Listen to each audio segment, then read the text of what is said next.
in here. They've been inside from the start. They haven't had to survive. And they just don't get it. They can't. The very thing that makes you different is what makes you special. Now I'm all warm and fuzzy inside.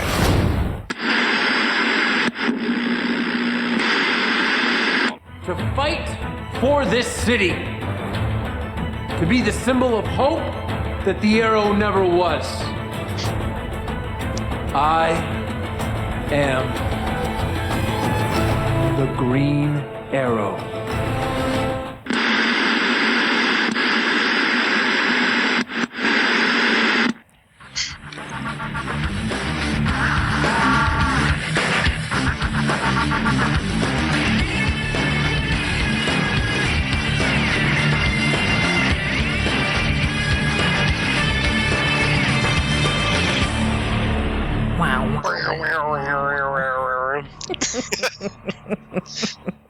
We're just a bunch of kids, aren't we? We are. We're 13. Yep. Like Chris Hardwick says, we're 13. Hello, everybody, and welcome once again to the Phantom Zone podcast. I'm Charles Skaggs. And I am Karen. And she is Karen, the better one of our duo. Stop it. The more dynamic of our duo. That is not fair. We are the same. But hello, You're everybody. Equally as awesome. Why, thank you. You're welcome. Welcome to episode 59 of the Phantom Zone podcast for the week ending, what was it, May 7th? May 7th. All right, I guessed right. It's at the top of the document. Oh, yeah. I keep forgetting. But I got the right date. You did. Right? You so did. that should count for something. It does. Okay, so this week we are going to cover Fear the Walking Dead, episode 4, Gotham, episode 19, getting up there, The Flash, episode 20, Agents of S.H.I.E.L.D, episode 19, Arrow, episode 20, Legends of Tomorrow, episode 14, getting close to the season finale on that one, and Daredevil, episode 9 of the second season. Yeah. So we got 7 shows, but there's a lot going on in these shows. A lot. And I'm hoping that Karen's recorder is working properly because my recorder is apparent crap. So I need to I need to do a serious update after this is over. Mine but in the meantime, fine. yes, we're good. Yours is a little bit more professional, shall we say? I'm a consummate professional. That's right. That's right. See, this is why you make me look bad, because you're like way up there, and No. Charles is just like way down here. No, not true. I've just been doing it longer. That's all. 2 totally different planes. Doing so it longer. I just do what I can just to hopefully keep up with you. Yeah, my stuff's all outdated, but it's good stuff. So And apparently, it's better than my stuff. it's just digital. That's all. Yeah. All right, so let's get into this. Fear the Walking Dead. Blood in the streets. Blood in the Streets, which for some reason reminds me of a Rolling Stones song that never happened. No. There was blood in the streets. They be dancing. Woo! Okay. Written by Kate Erickson, directed by Michael Uppendahl. Okay. See, this is what happens when I have caffeine handy. Oh no, you have caffeine? Yeah, I needed it to get through this because it was a long day today I'm sorry. at work. So Mondays are rough. Let's just put it that way. All right. So what's our A, B, and C for this, Karen? We have Hit the Road, Jack, and Don't You Come Back. No more, no more, no more. Exactly. Yeah. Hit the road, Jack. Don't you come back no more. What you say? What you say? B-Story is, all in caps, Nick That's will on my iPod, by the never way. be clean. Pretty much. Pretty much. Even when he gets like all nice and clean from the ocean, gets out of the ocean, and then immediately finds a zombie and covers himself in blood. Right. Zombie guts. Head to toe. It's all zombie camouflage. Yeah, it's gross. Oh, excuse me, infected camouflage. But we'll get into that. Right. Walker And- camouflage. And C Story is stranded in the past. Stranded in the past. I got you. I see what you did there. Thank you. Stranded, yes. Yeah. So Hit the Road, Jack, and hello, Alicia. We told you so. Alicia. Every time I see her, I just sigh in exasperation. Right? Ugh. Such a dummy. And we knew this was coming. I Right. mean, this was coming down Main Street. Pretty much. Everyone predicted With a this. spotlight Right. right on it. This wasn't like my Lucifer prediction. This was not like... No.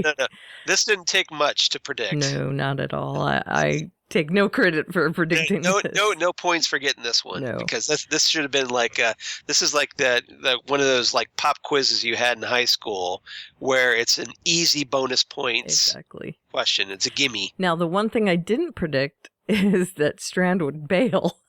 Right. I did not see that coming either. I didn't either. That was surprising.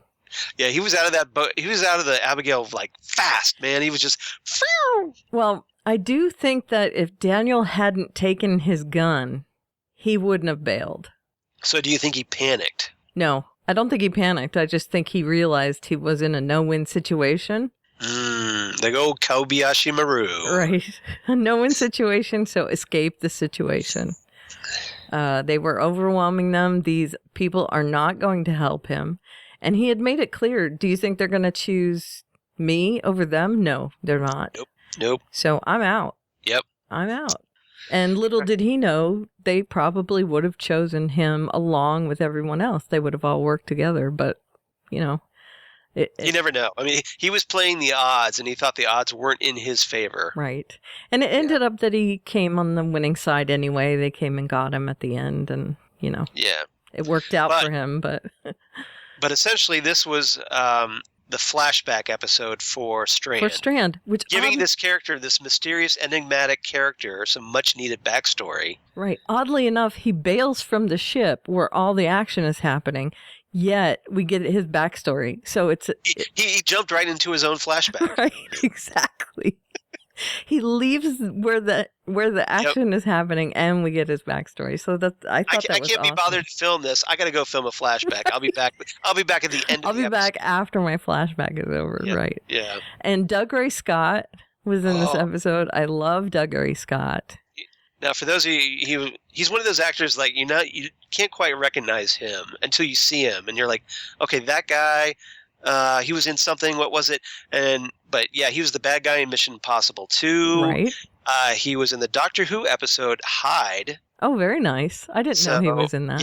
Yeah. He plays this really likable scientist guy, which is interesting because he's so used to playing douchebaggy. Well, no, characters. I know him from Ever After, like Yvette Nicole Brown does. Oh, okay. Yvette said that. Oh, that's on the right. Talking Dead. That's right. Yeah, I should know that too because my wife Lori loves that movie. I love that movie so much. But also, he's recently on Into the Badlands as the Baron. Oh, so they just decided to sidecast him into Fear the Walking Dead. Well, his character died. Oh, okay. So yeah, Let's throw him a bone. He had a vacancy. So it's like AMC is like, oh, you're not using him now on Into the Badlands? Fine, we'll just bring him over here to Fear the Walking Dead.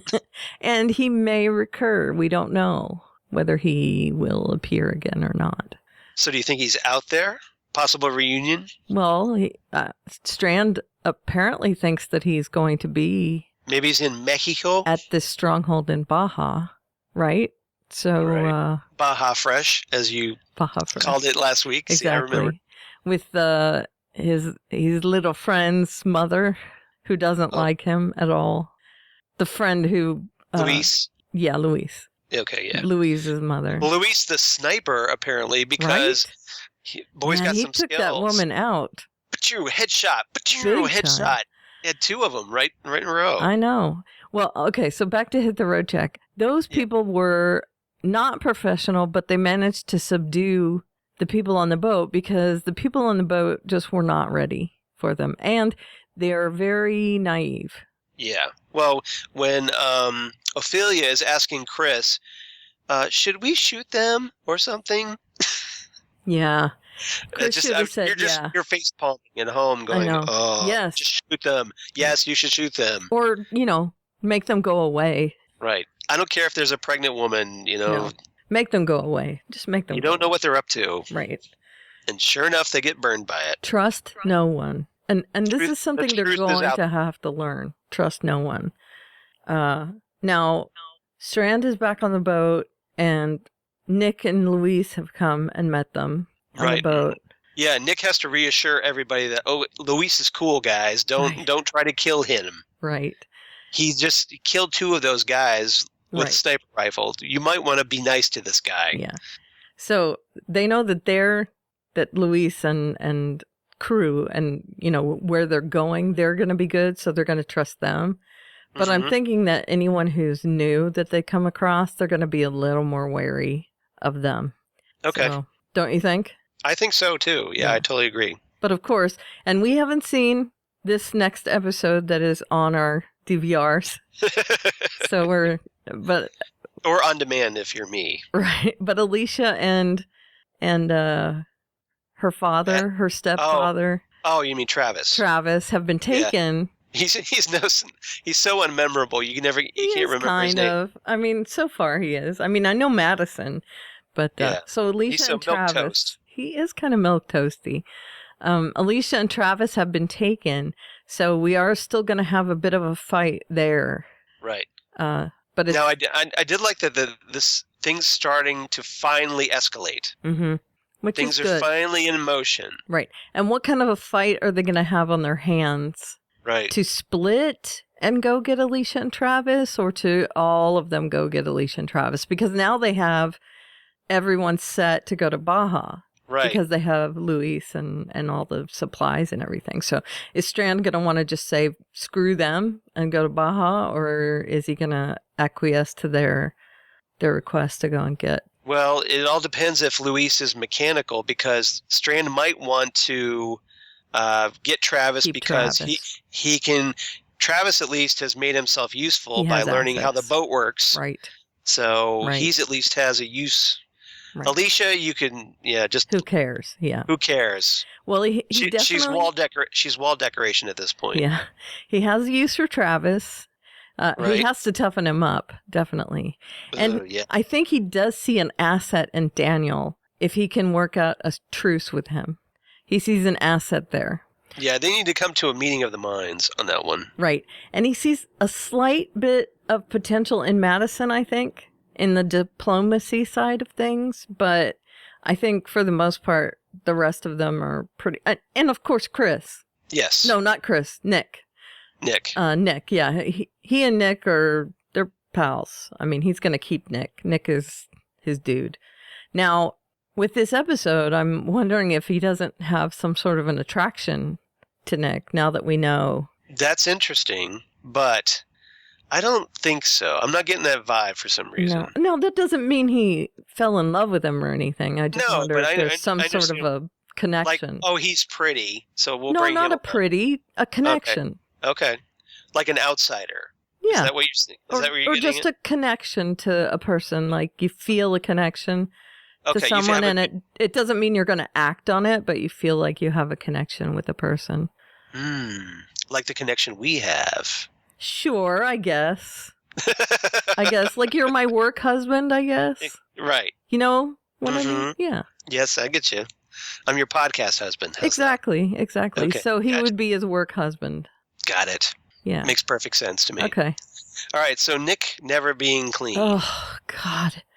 He's so frustrating. Although, I get it. He is really the most resilient out of everybody on that boat. Mm-hmm. He has learned to adapt to every situation they've been in. Well, it kind of fits in with his character that he's the most experimental with the walkers. Right. The infected. Mm-hmm. Yeah. But, yeah. But he's the first one to really pick up on that the walker guts can be used as camouflage. And they kind of brought this up during the Talking Dead segment where, that of him, like, wanting to stare into the eyes of these walkers. Some kind of kinship with them. Like maybe he sees them like that he's like the Walking Dead, for lack of a better term. Right. Like them. Right. So he's identifying with the walkers, which is a little dark. It's weird, yeah. Yeah. Or like he was one. Right. And he's not anymore, but he has that weird kinship with them. Now, I don't know if I feel that vibe. Mm-hmm. But I do get that when he fell in that pit and he had their blood on him, it was an accidental discovery that when he came in contact with them, he came right up in one of their faces and the blood caused them to ignore him. So it was an accidental discovery. And he was very quick to put 2 and 2 together. Now, one thing I'm finding interesting about this, he's not talking about this to anybody. Mm-mm. He's just doing it. Right. Like, so I don't know if he, it's almost like this little pet project of his. Mm-hmm. He's doing experiments, I think. Yeah, again, like I was pointing out that instead of experimenting with drugs, he's experimenting with walkers. Right. And I'm not sure he realizes that that's what's doing it 100%. Yeah. So he doesn't want to risk anyone else, maybe? Maybe. Do you think that might be what it is? Until he's more certain. Right. Possibly. But maybe zombies are his new drug. That could be too. Ooh. That he gets a little high, a little rush from it. Could be. Maybe the adrenaline rush, yeah. A little dopamine levels jacked up in your brain. Right. So, yeah. Because you notice he did not tell Luis that it's safe to go out with blood on you. He just went and washed it off and went out again. Yeah. And what I don't get is, nobody's like, why do you have blood on you? Right. Right. Nobody says it. Nobody bats an eyelash. Right. Well, they all get dirty every once in a while, but man, he's covered head to toe. I know. And it looks like he deliberately made his face covered in. I know. Because it's all nice and neat around the eyes. Because he's always dirty. That's why. He has always been greasy and dirty. He's the pig pen of The Walking Dead. He is. He has the little blood cloud coming up from blood cloud. Instead of a dust cloud. Dust cloud is a blood cloud. He's just gross, yeah. Yeah. Okay, Stranded in the Past. This was the best part of this episode. Mm-hmm. Seeing Strand's background. I have been waiting for this since the very first time we saw him last season. And how great is Coleman Domingo? Oh, so good. He's like one of my new favorite actors at the moment. He is so good. He's so charismatic and magnetic. Right, and understated. Yeah. He does it all. And he has this kind of inherent coolness about him. He does. You know how Samuel L. Jackson is cool? Mm-hmm. Just by being himself. And apparently, watching him on Talking Dead, he's just as cool in real life, apparently. Yeah, I know. He is. Which I'm so envious of, because it's like, that's not fair. I know. How could you be so cool and me be so uncool? He's just sitting on the couch. I'm jealous of your cool. Just watching him sitting there, and I'm thinking, this dude is awesome. Just sitting there on the couch, he just radiates awesome. I am in awe of him. I know, me too. And he's humble, too. That's the thing. Well, that's what makes him cooler, because he's not a dick about it. He doesn't think he's cool. He's not arrogant. Right. He's not egocentric, apparently. Right. I mean, I don't know him. I mean, we just know what we see. From what we saw, yeah. From what we know of him, he doesn't seem like he's egocentric. Right. And Yvette Nicole Brown likes him. So, and she's not at all. It is awesome. Always fun to watch her on Talking Dead. I know, she's great. With her little notebooks. Yeah. And serious insights. She's like me with the insights. Yep. Always trying to look deeper into everything, and I love that about her. So yeah, I could kind of see where you two are cut of the same cloth. We've talked on Twitter a couple times about shows. Oh, so look yeah. at you. Yeah. Name dropper. It's been a while, but yeah, we have. So fair. All right. I think it was one time it was about Community that I saw something that happened on Community that I caught. Right. And I asked her about it, and she was like, "Good eye," or something like that. She appreciated your observation. Right. And then I talked to her about some other show that she watched that she was tweeting about. She and I kind of bonded over that for a minute or two. But so she and I kind of do that thing where we look into the background of stuff and hidden meanings and all that. But yeah, I liked when they were sitting there talking about stuff, and he was really enjoying the fact that they had switched up his background. That first, Amelia, is that the name? Amelia? Abigail. Abigail. Abigail was going to be his daughter. Right. And then they switched it to be his lover. His gay lover, yeah. And I thought, wow, that is amazing that he jumped right into that. Right. And ate that up with a big old spoon.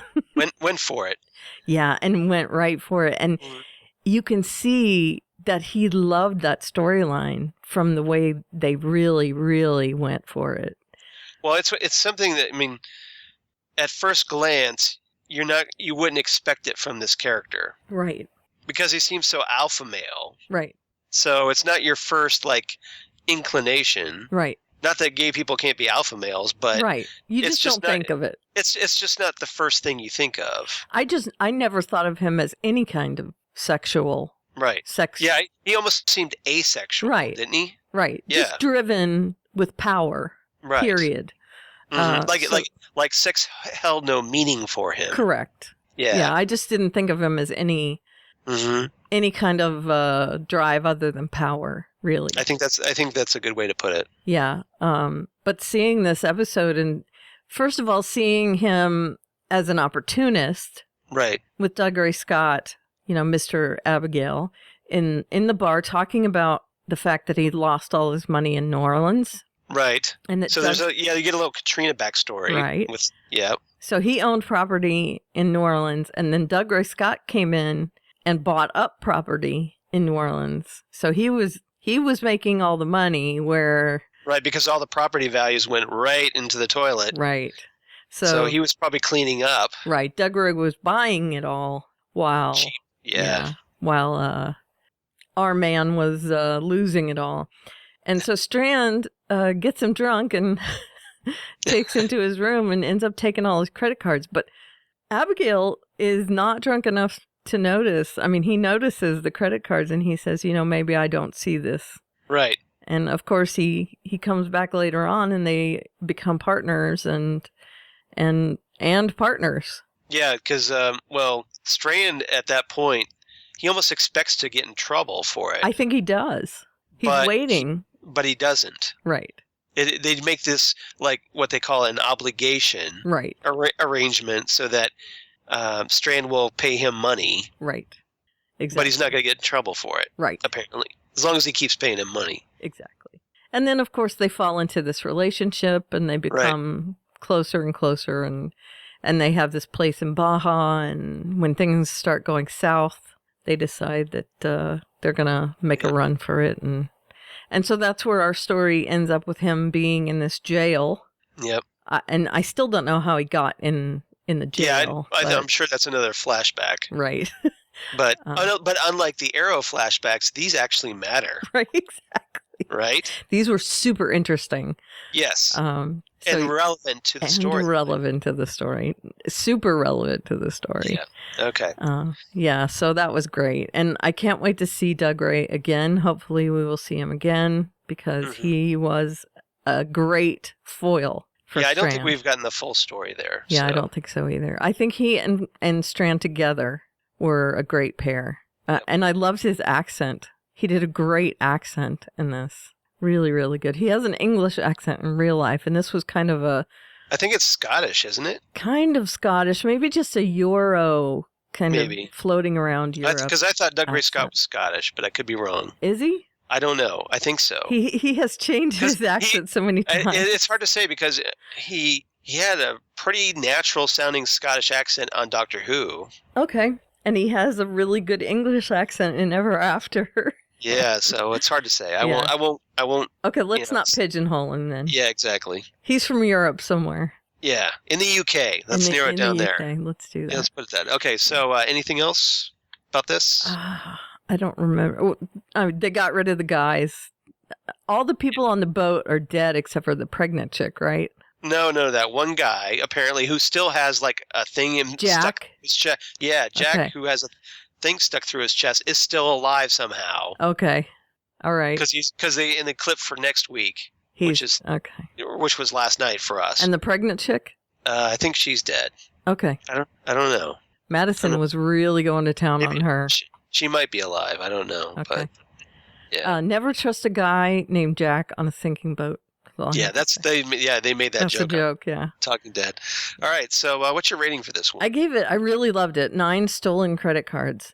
Yep, I thought it was a good episode too. I gave it 8.5 noisy water jugs. Very nice. because of those jugs that Nick was flying around. He was flinging that thing. He was, and they were making attraction. that hollow noise, all bumping together. Yeah, it was great. He's trying to draw the attention of a walker. Right. But so yeah, very cool. All right, Gotham, Azrael 219. Yep, written by Jim Barnes and Ken Woodruff, directed by Larissa Kondracki. Very nice. And this features, we kind of got it teased at the end of the episode last week, but this is the return of James Frain, Karen's BFF. No. I like him. He's so good in this. Yep. And recently he's on Orphan Black again, which is always great to watch. I know, he's great on that too. So it's kind of we're getting like double James Frain. I know. Right now. So he's returning as Theo Gallivan, but thanks to B.D. Wong's Hugo Strange, he gets a new identity. Mm-hmm. My storyline for him on the Orphan Black podcast was, "Do you hear the bombs, Ferdinando?" Nice. Thank you. You have such a melodic voice. Well, thank you. So A, B, Azrael. C, is A, B, and C this one. All right. Azrael is an open book. Literally. Mm-hmm. And then because he comes from a book. That's right. And then wait, everyone's an open book. Right. That's the Riddler storyline. Yep. And then in deference to Gilligan's Island and the rest. Nice. Because it was just a little flash of everything at the end. No. Flash is a different show. We'll get... Yeah, sorry.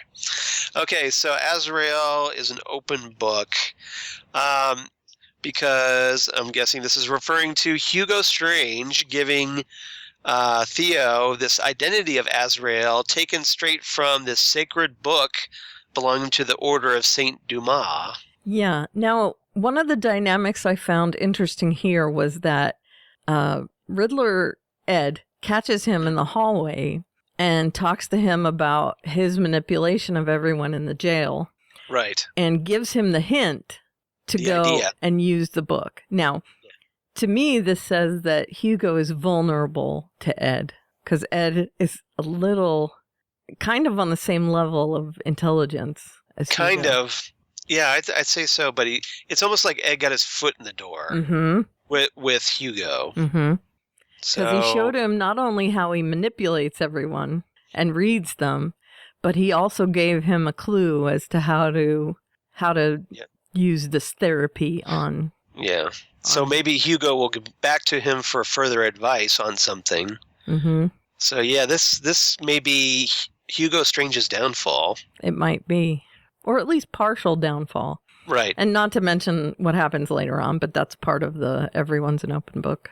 Right. Line. But so he gets the idea to read this book because he knows that Theo Gallivan knows about this Order of Saint Dumas. And so he makes sure that he indoctrinates him and tells him he's this assassin, which is very much in line with the Azrael lineage in the books. Yeah. Which I love. He actually poses as Gallivan's father, Adam Dumas. Right. To make this happen. Right. And teaches him that he is the assassin Azrael and is going to be the hand of justice of the Order of Dumas. Yada, yada, blah, blah, blah. Right. So, which is very, very, very much in keeping with the lore of Azrael, which I thought was awesome. And it doesn't mean he is the Azrael that we know from the comics. He is an Azrael. Right. Yeah. He's not Jean-Paul Valley. Right. The Azrael we're familiar with. Right. Apparently if you want to fit this into Batman continuity because it's set before Bruce becomes Batman. Right. This is an earlier Azrael. Yeah, exactly. Who has not passed down the helm to Jean-Paul Valley yet. You're right. Exactly. But what else we got here? This is the Dread Pirate Azrael. Nice. Very nice reference. I like that. Now, Theo at this point, he's this void mentally. So, with which glimpses. Of course makes it right. And that's what I was getting into is like he starts off with this blank slate, but he kind of starts to regain his memory when he starts looking at posters of him as the mayor, especially. Right. That starts triggering things in his head. And he's like, wait a second here. Yeah. And they're calling him the mayor. He starts to remember his sister. Right. And a few other things. And so he's becoming kind of, I guess, bipolar. Maybe would be a good word for it. Right. Then, of course, he has this big showdown on this balcony with Gordon trying to assassinate him. Mm-hmm. There's a fight. Gordon breaks his sword, which Azrael thought was indestructible. Right, because he was told it was, I guess. Exactly. It was a magic sword. Sword of magic helmet. Nice. To a nice little Looney Tunes reference. Thank I caught you. that. Sword of magic helmet. What's Opera Doc? The classic. Right. One of my favorite all-time Bugs Bunny magic helmet. Mm-hmm. And I'll give you a sample. Thank you. Which is just another excuse for Bugs Bunny to dress in drag. Exactly. And he has braids. It's very cute. Yep. Well, he's all Brunhilde or whatever. Yeah, so. Brunhilde. In this Wagnerian opera. Mm-hmm.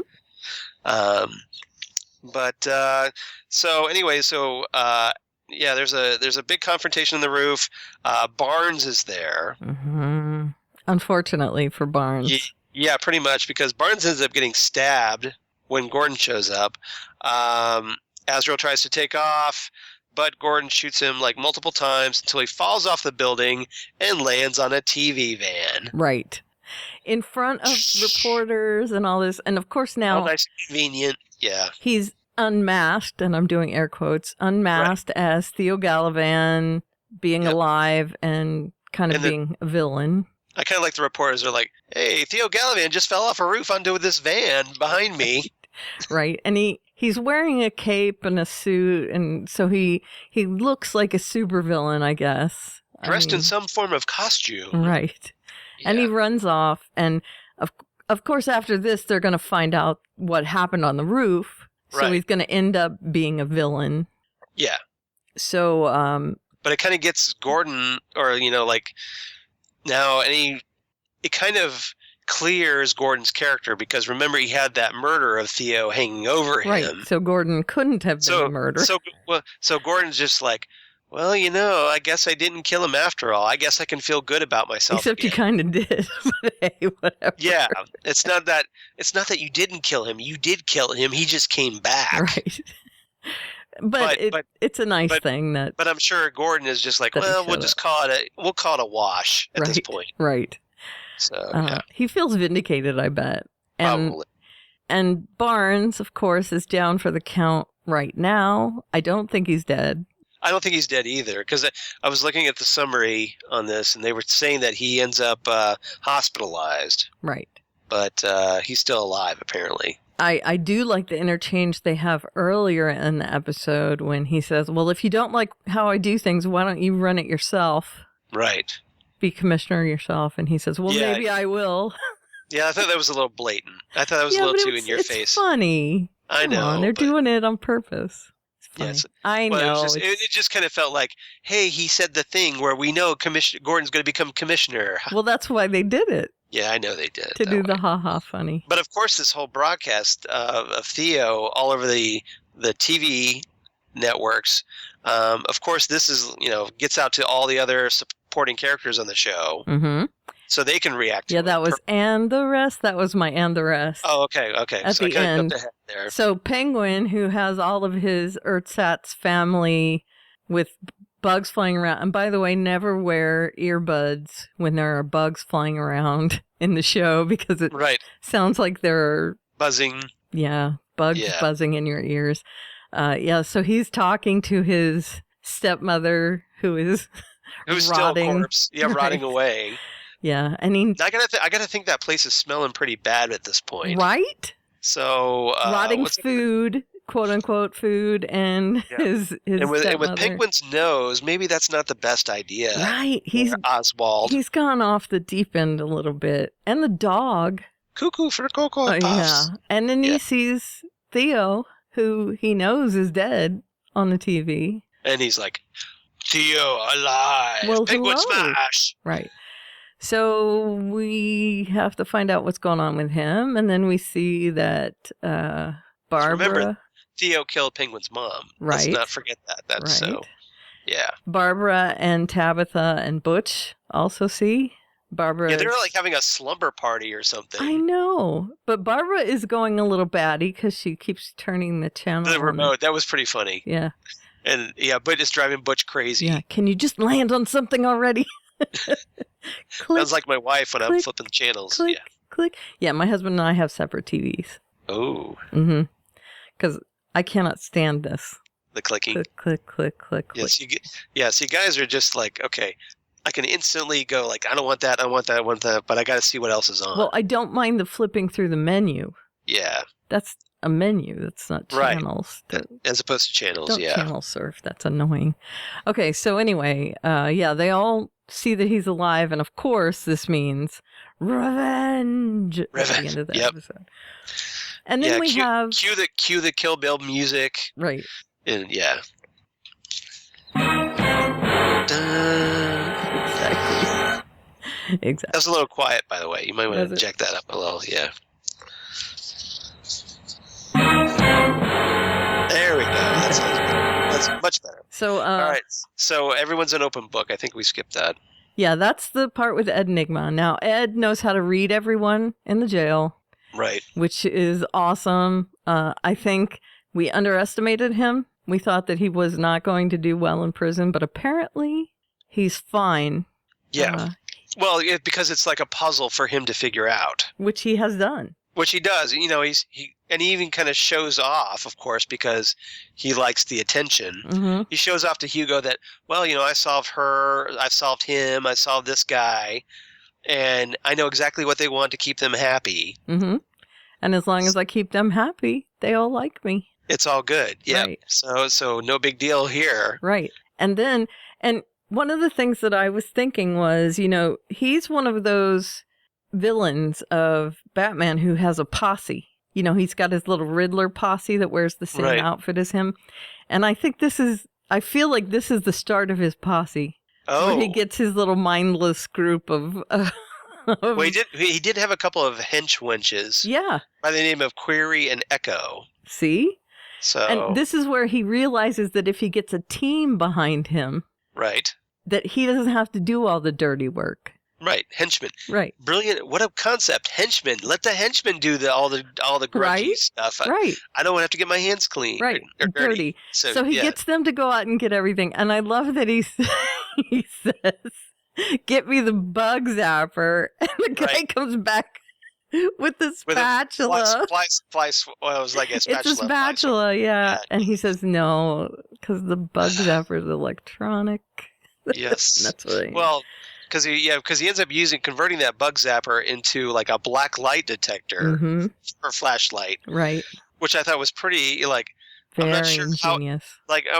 I'm not sure of the science on that one, but Who cares?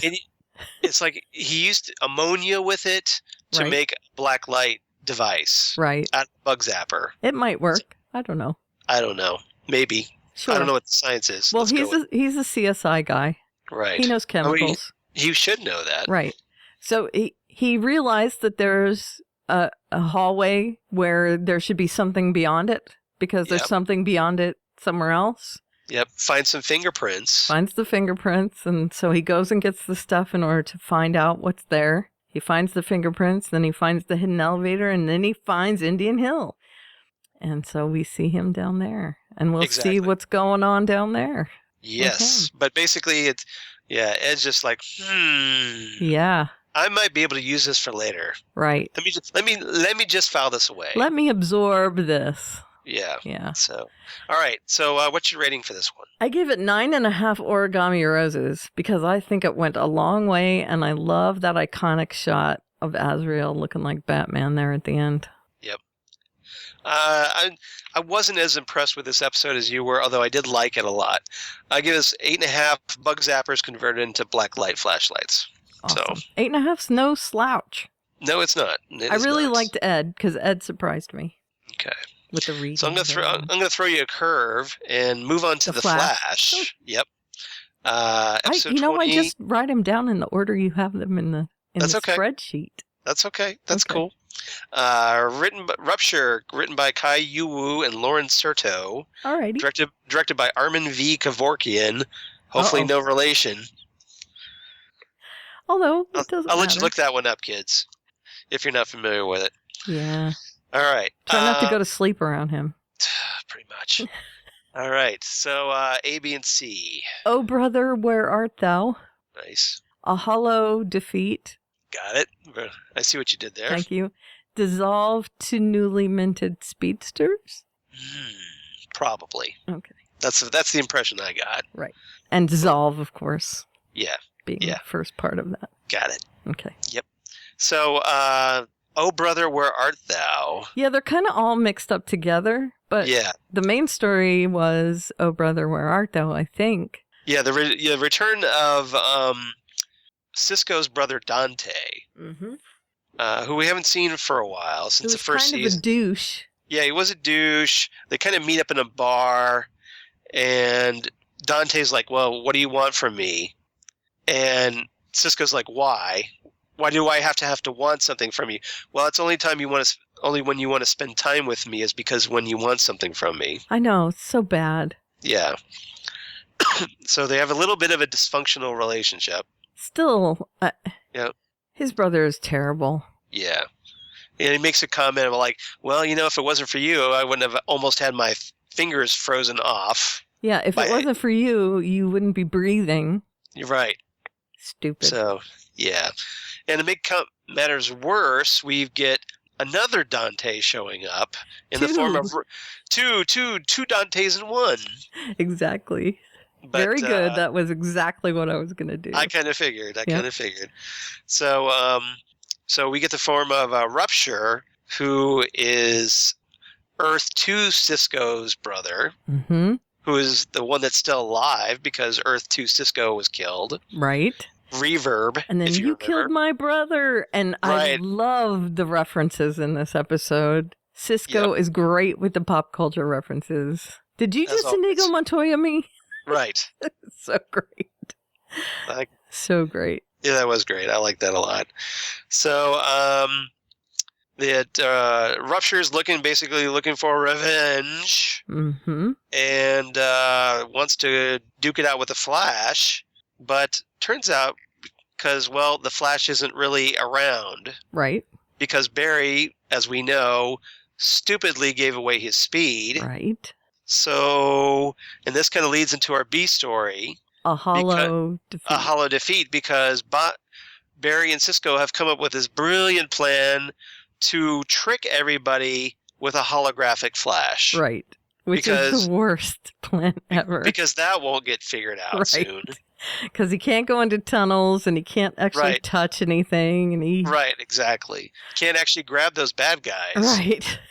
Can't stop cars physically or whatever. They tried to do some tricks, but it's pretty weak. Let's just put it that way. Not so good. And he ends up getting called out by Zoom. Right. And embarrassed completely. And not just embarrassed, but it ends in a huge tragedy at CC Jitters. Which apparently everything bad happens at CC Jitters. Well, they got to use the set. Right. Somehow. So, so like Rupture shows up at the coffee shop, keeps trying to fight the Flash, but of course it's a hologram. The Barry, who's like puppeting this thing somehow, pretends to take a dive, and Rupture goes in for the kill, and because of this, he's distracted, so the cops shoot him with tasers. Right. Zap Take him down. Take him down, and Zoom gets wind of this and is like, oh, Caitlin, you betrayed me. Yep, and realizes that Caitlin has been warning them. Right. Because she gets a hold of a cell phone. It's like, oh, no, I'm not using a cell phone to tell everybody what you're doing. No. Right. And I think this might be one straw too many in her pile against him. Yeah. And that's what makes him go berserk.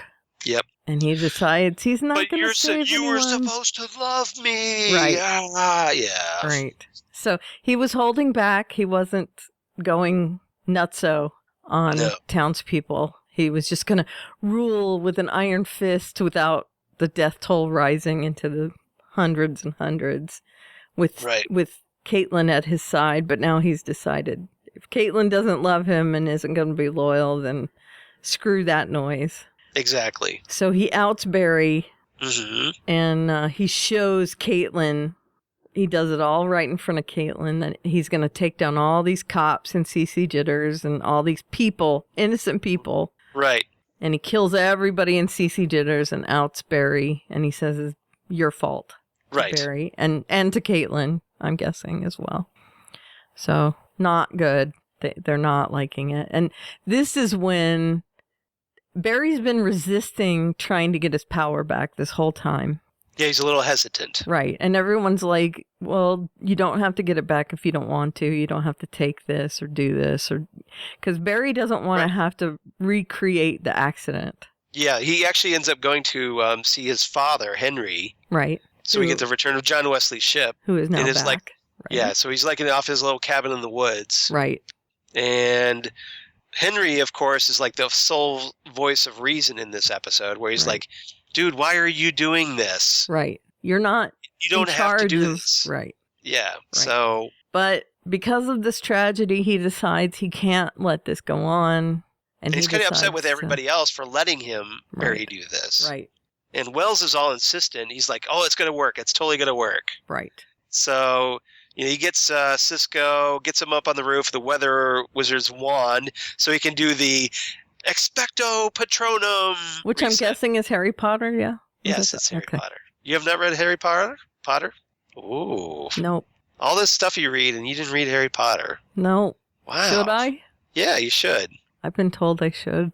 You should. You should Never give it a had whirl. a huge interest, but Check out the first book or so. See what you think. all right. I But, tried yeah. to watch the movie and I was like, ugh, not for me. You did, movie didn't have anything for you? No, Okay. wasn't interested. I Okay. know it's. That's all right. No, it's cool. It's not for everybody. It's another bad punch in my nerd card. Yeah, it's kind of a big deal. I know it is. I don't It's like- begrudge anyone for liking it. No, it's kind of like not watching the Lord of the Rings movies. And again, Yeah, you never watched the Lord of the Rings I movies? don't like Tolkien at all. Okay. I don't want to hear you say anything about Love Actually now because Okay. you have not watched the Harry Potter movies. No, and you see, haven't. That's a personal thing. I don't like Tolkien Okay. at all. Well, that's Because okay. he's just way too wordy for me. Well, the movies fix that. Okay. Peter Jackson fixes that problem. All right. So I should watch the movies then? Because, yes, I agree with you. The Lord of the Rings books are horribly written. Yes. I totally agree. They're Okay. long-winded and boring as all get out. They are. I cannot read them. I know people love them, but I've read them. I read them before as each movie was coming. I reread them after years ago. I read them, and Mhm. now I read them again recently. No, they're not that great. And he thinks he thought he was so awesome, like integrating his own language into him. And I'm just like, Well, see, that was the why? thing. He was a linguist. He wasn't really a writer. Right. He was a linguist. His whole talent was coming up with like languages and maps and things of that nature. Right. But not writing. But not writing. Right. That's No. why I hate those books. He wasn't a storyteller. Right.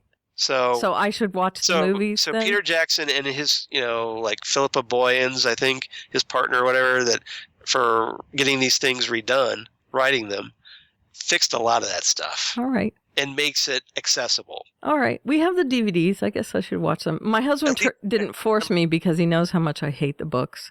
The first movie is my favorite of the Lord of the Rings movies. Mm-hmm. So watch that first Lord of the Rings movie, and if you don't love that movie, Okay. don't worry about it. Okay.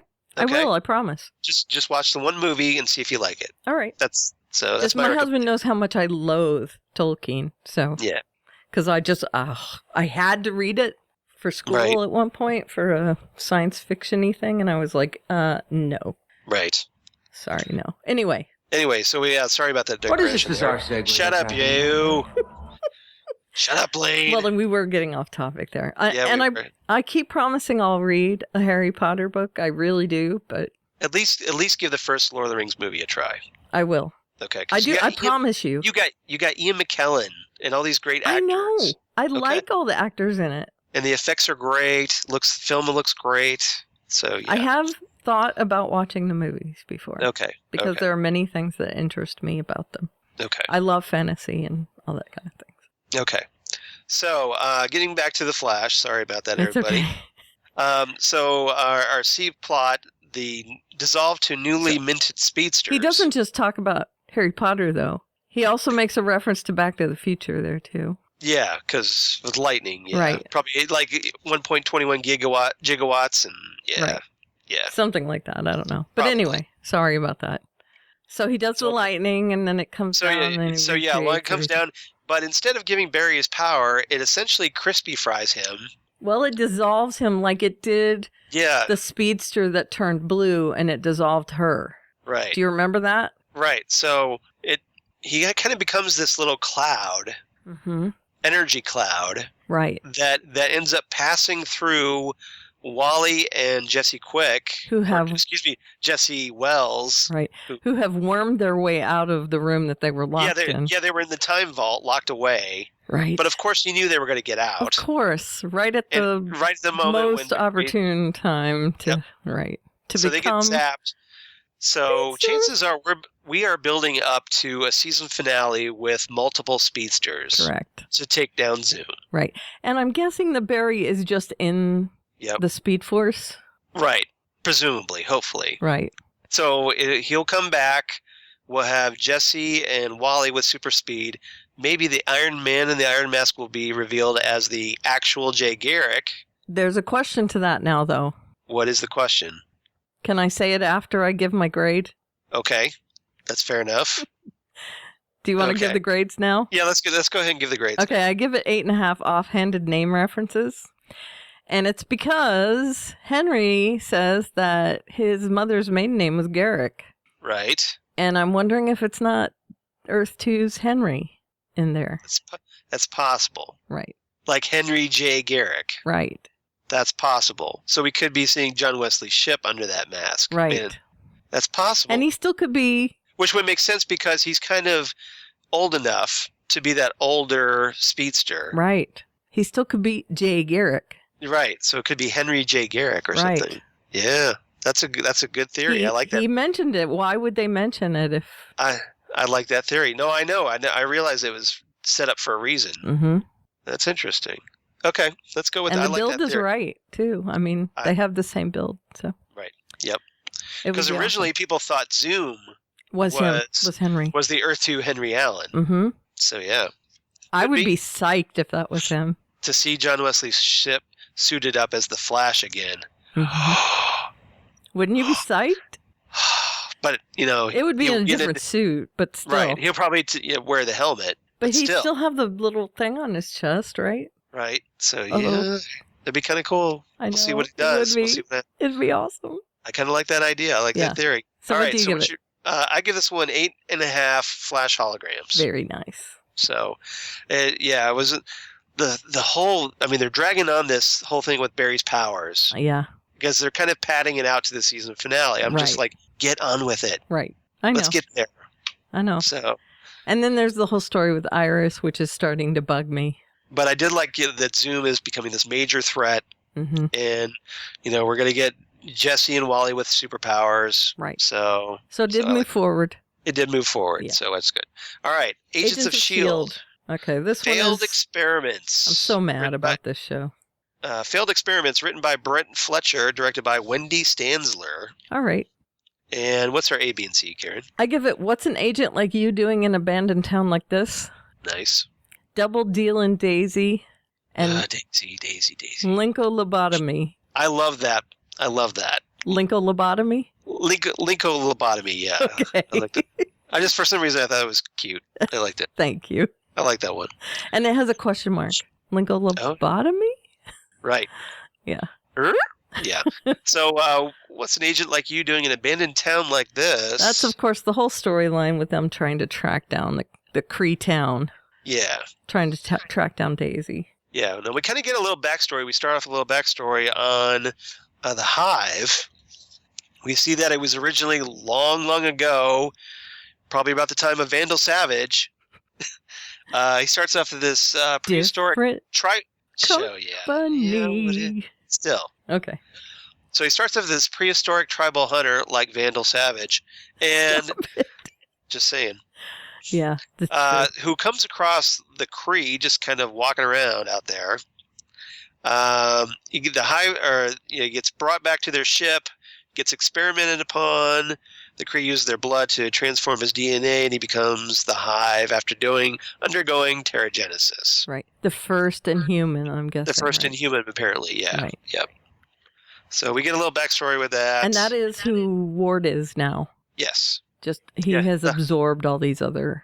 Well, the Hive absorbed people. Ward.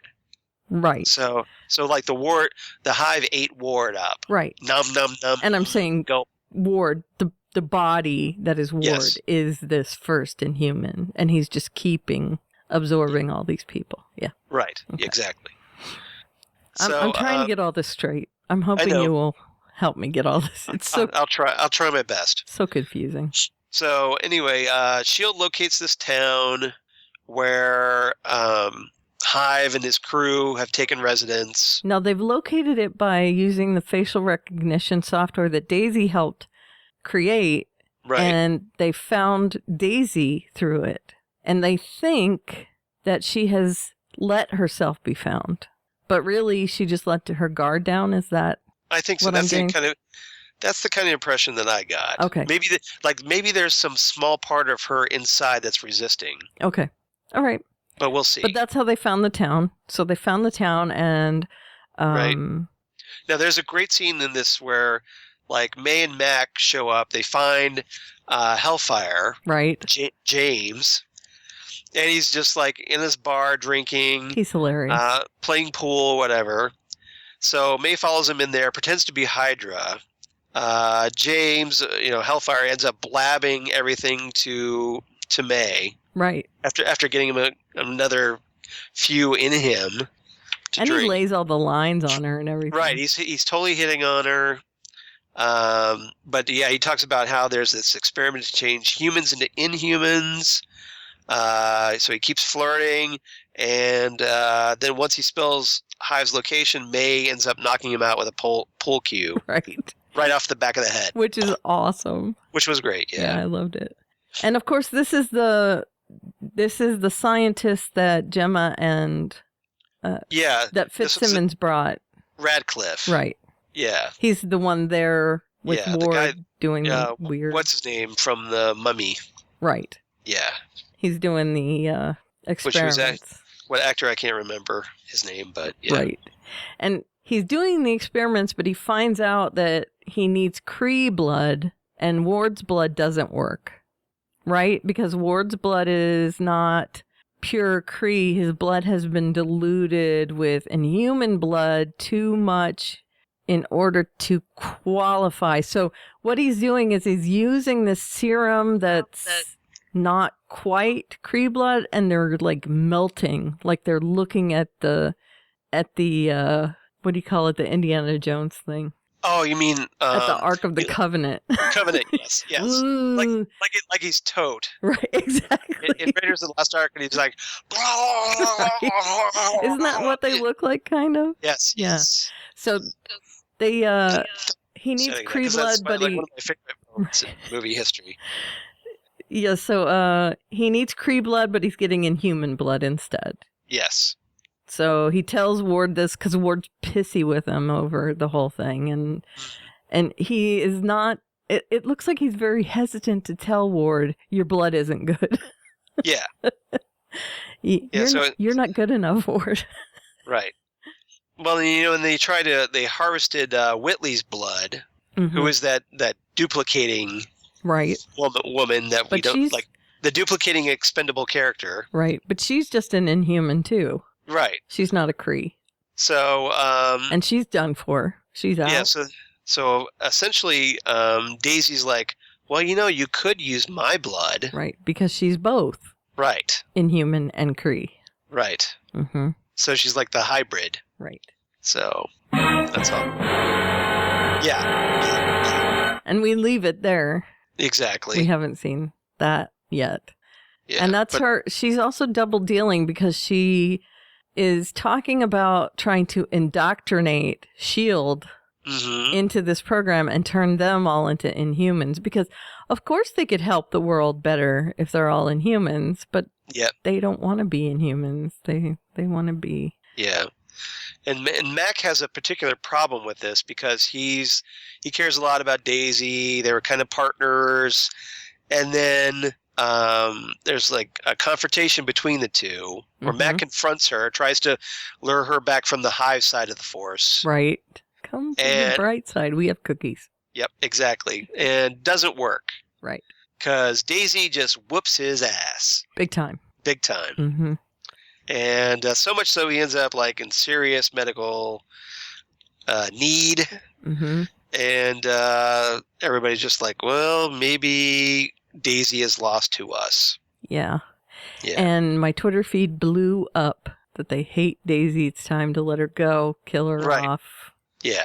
Well, she is mind controlled. So what's going to happen is she'll get freed and then she'll feel guilty and she'll have to repair all these relationships.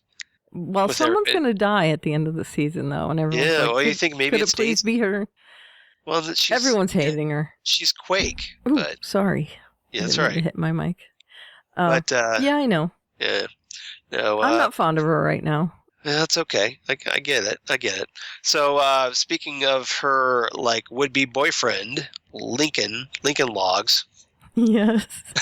Someone calls him that, right? No, I forget, but yeah. I just call him Lincoln Logs. Yeah. So the lobotomy. Yeah. So he and Fitzsimmons are trying to work on this cure, and he wants to volunteer to test it because he's an Inhuman. It has to get tested on an Inhuman. Right. So he's all volunteering for it. Coulson is a wet blanket and says, no, absolutely not. Everybody says no. Everybody tells him no. Yeah. This is a bad idea. Don't do it. But still, Of course he does. Of course he does it. Right. Because he gets his way inside the lab. And Fitz, of course, is like, no, don't do it, no. Oops, and of course he does it. And so he has a little seizure and he collapses. And right. And what he didn't realize is, and that's my little drill. Okay. How about better? Thank you. What he didn't realize is that they have to drill into his head to get the results. So whoops. Yeah. And it's not like he can back out at this point because guess what? His immune system is already compromised. Right. He has to go through with it. So now that kind of frustrated me because they made this point of Simmons walking into his room. Doesn't have a mask on. Doesn't have a mask on. You think she'd be in a suit? You think he would be in like the boy in the plastic bubble here? Right. Well, he is locked in that safe room and everything. It should be all John Travolta, really. Right. But she just waltzes right in. What a reference. The boy in the plastic bubble. That's what every summer it was on. Yep. How's that for an obscure reference? I love it. I watched that all the time. Whenever it was on, I watched it. Didn't see that coming, did you? I didn't, but I know it. Yep. Everybody knows it. The boy in the plastic bubble. Yeah, I was mad at that too. I was like, so I'm just like, if his immune system is compromised and you being such a biochemist, I know. And expert, then Fitz walks in too, and they have the drill, and it right, no gloves on, nothing. Yeah. So they're going to drill a hole in his head and take out a sample, I guess a biopsy of his brain, and check it out. And what they find out by the end of the episode is that it didn't work. Yep. Bum, bum, bum, bum. There we go. Whoops. Sorry we compromised your immune system for nothing. Right. Lincoln-lobotomy. Yep. Whoops. Dope. Yeah. All right. So anything else? I don't know. Is there anything else? I don't think so. Okay. All right. Rating. I wasn't fond of this episode. I mean, it was okay, but yeah, I gave it 7.5 convoluted as F storylines. Nice. It was just convoluted. I like the stuff with May in the bar. Right. See, that was kind of my favorite thing of the episode. Yeah. Was May in the bar with Hellfire. Right. And I like Fitzsimmons talking to each other. Right. But otherwise, just a pain in the ass.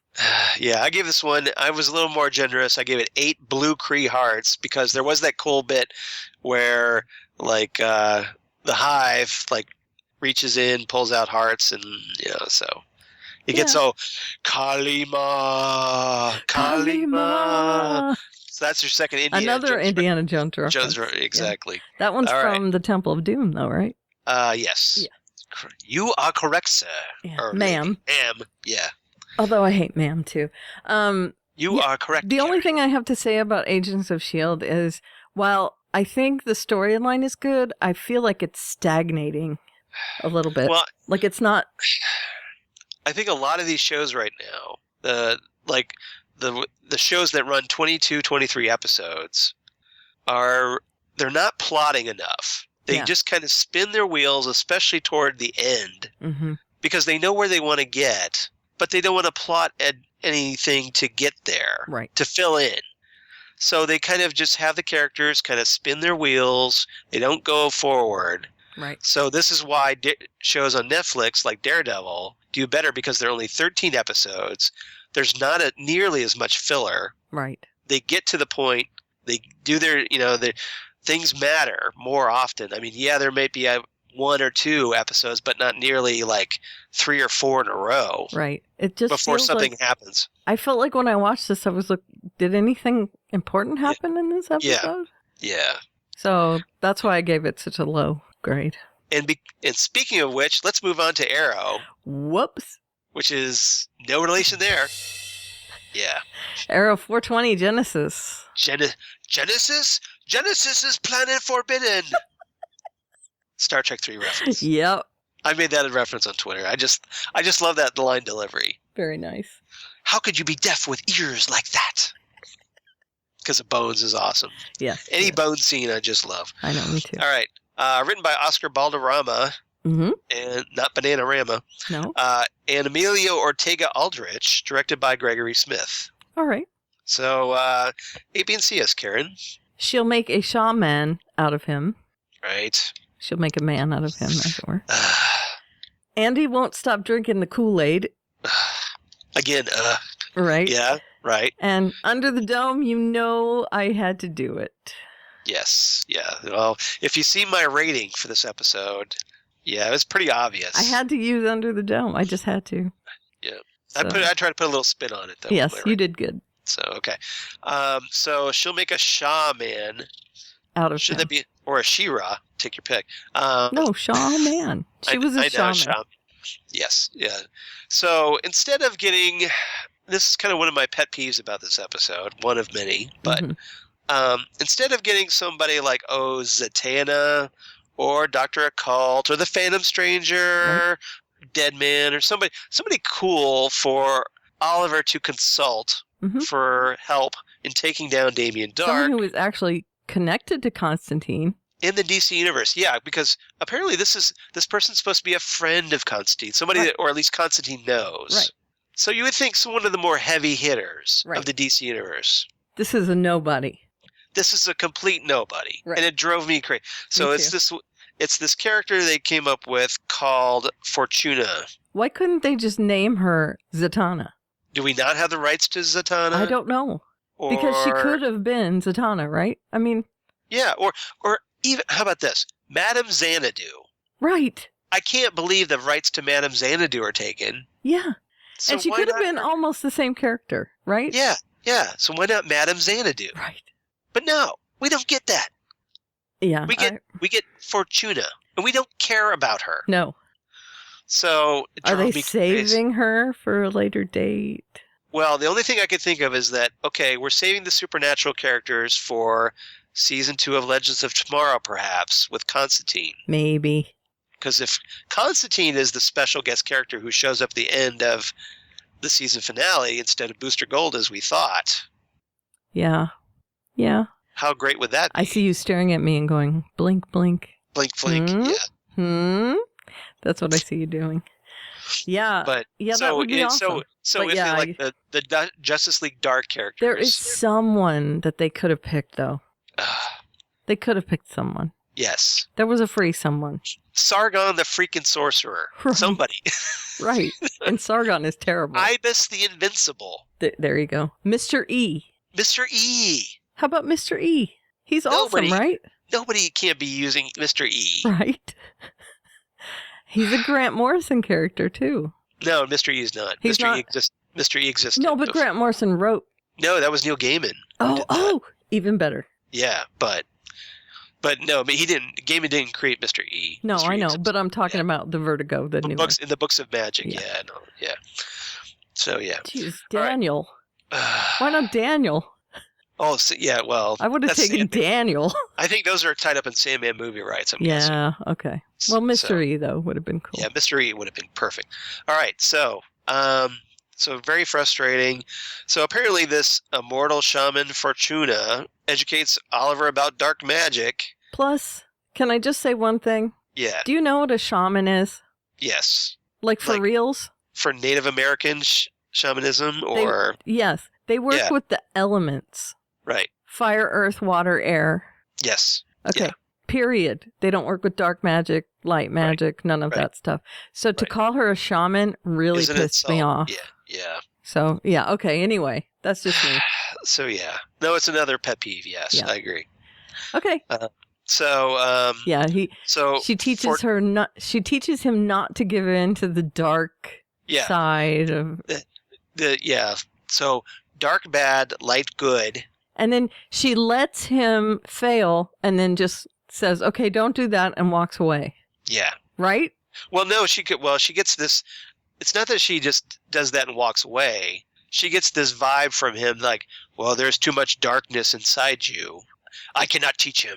Yeah. And then walks away. But she's doing a favor for John Constantine. You'd think she'd try a little harder, right? Apparently not. Yeah.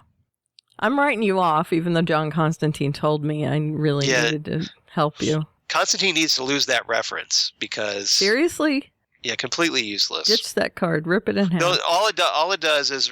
All right, it sets up with Oliver confronting Dark, and Oliver imagines something really special in his life, which of course is Felicity, because everything is about Felicity. Right. Another pet peeve of mine. Right.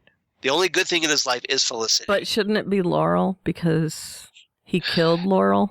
You would think. Right. It should be... Laurel's actually dead and not her death isn't faked. They have said over and over again she's dead. They lie. Okay. But they said Jon Snow was dead over and over again on Game of Thrones, and we knew he wasn't dead. Okay, but right now she's dead on the show. Yes. He should be trying to avenge her death, so he should be keeping her in his thoughts, right? You would think. Okay. But no. I'm going to do it for Laurel. But that is not the case. No, because it's got to be about Felicity.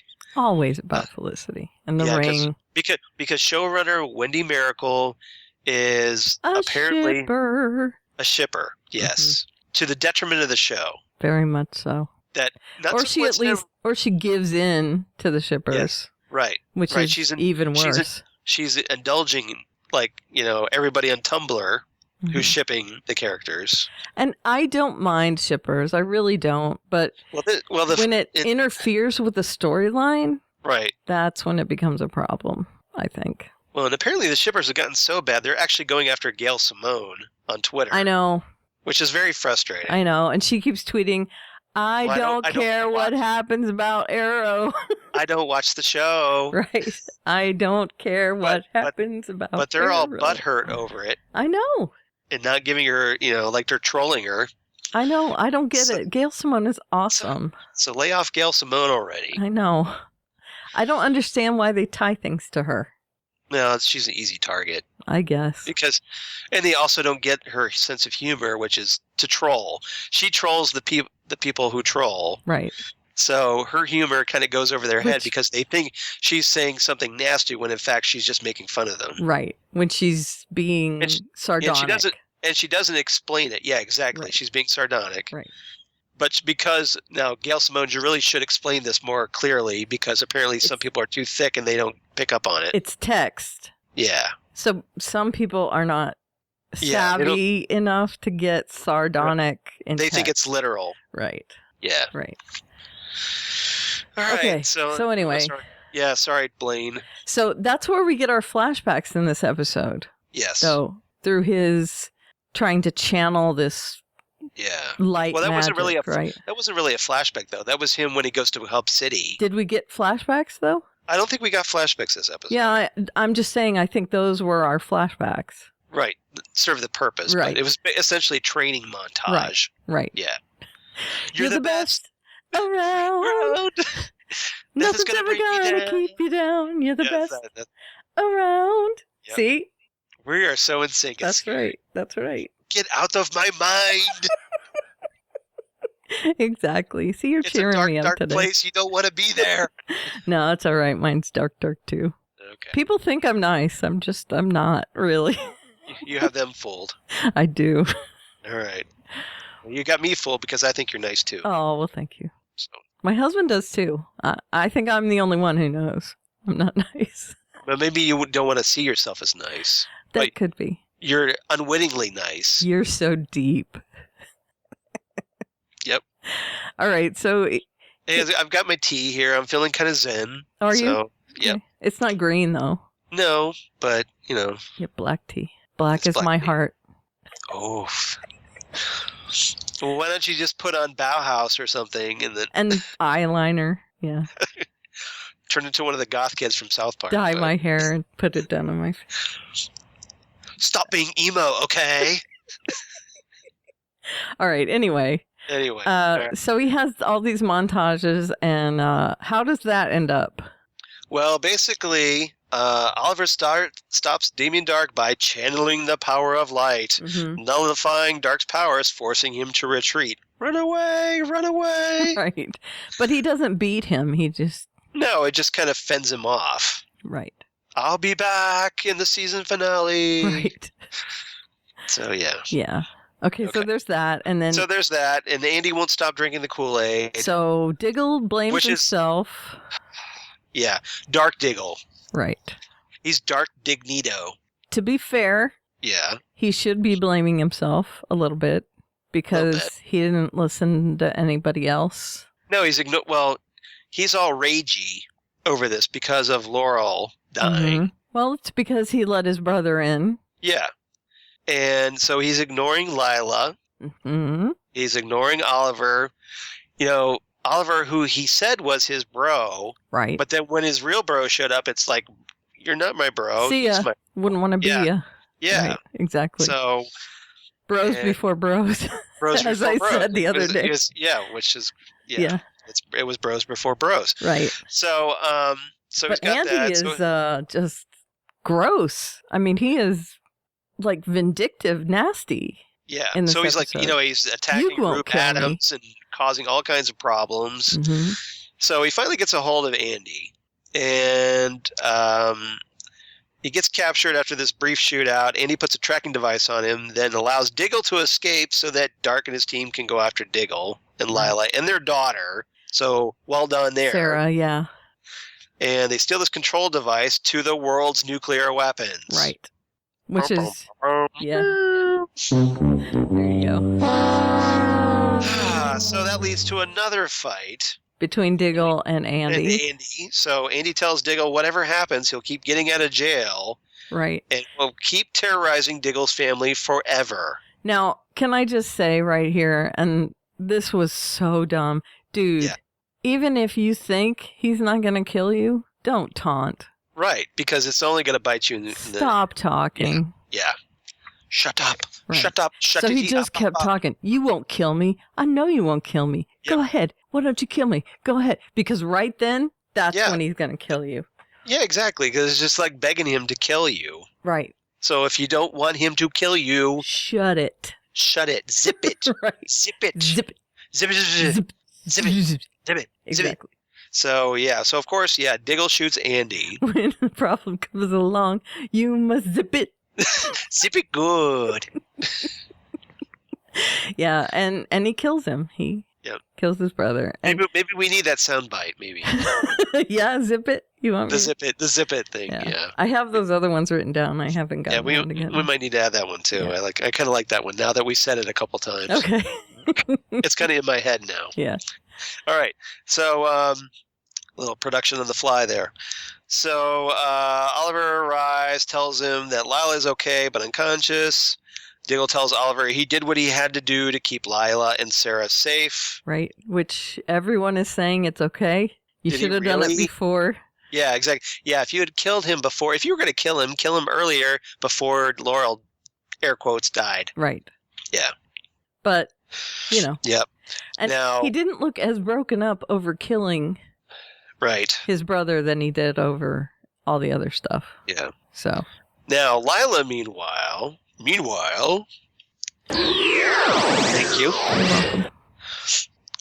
Meanwhile, on Lila's arm, there was a scar. Right. Yeah, where she it had turns out the Rubicon program. the codes. So that thing they talked about, introduced a while back that we completely forgot about, was in this drive under her skin. Right. So pretty nifty there, which Dark tore out, ripped it right out of there. Right. Ouchie. Yeah, ouch. That's going to need a Band-Aid.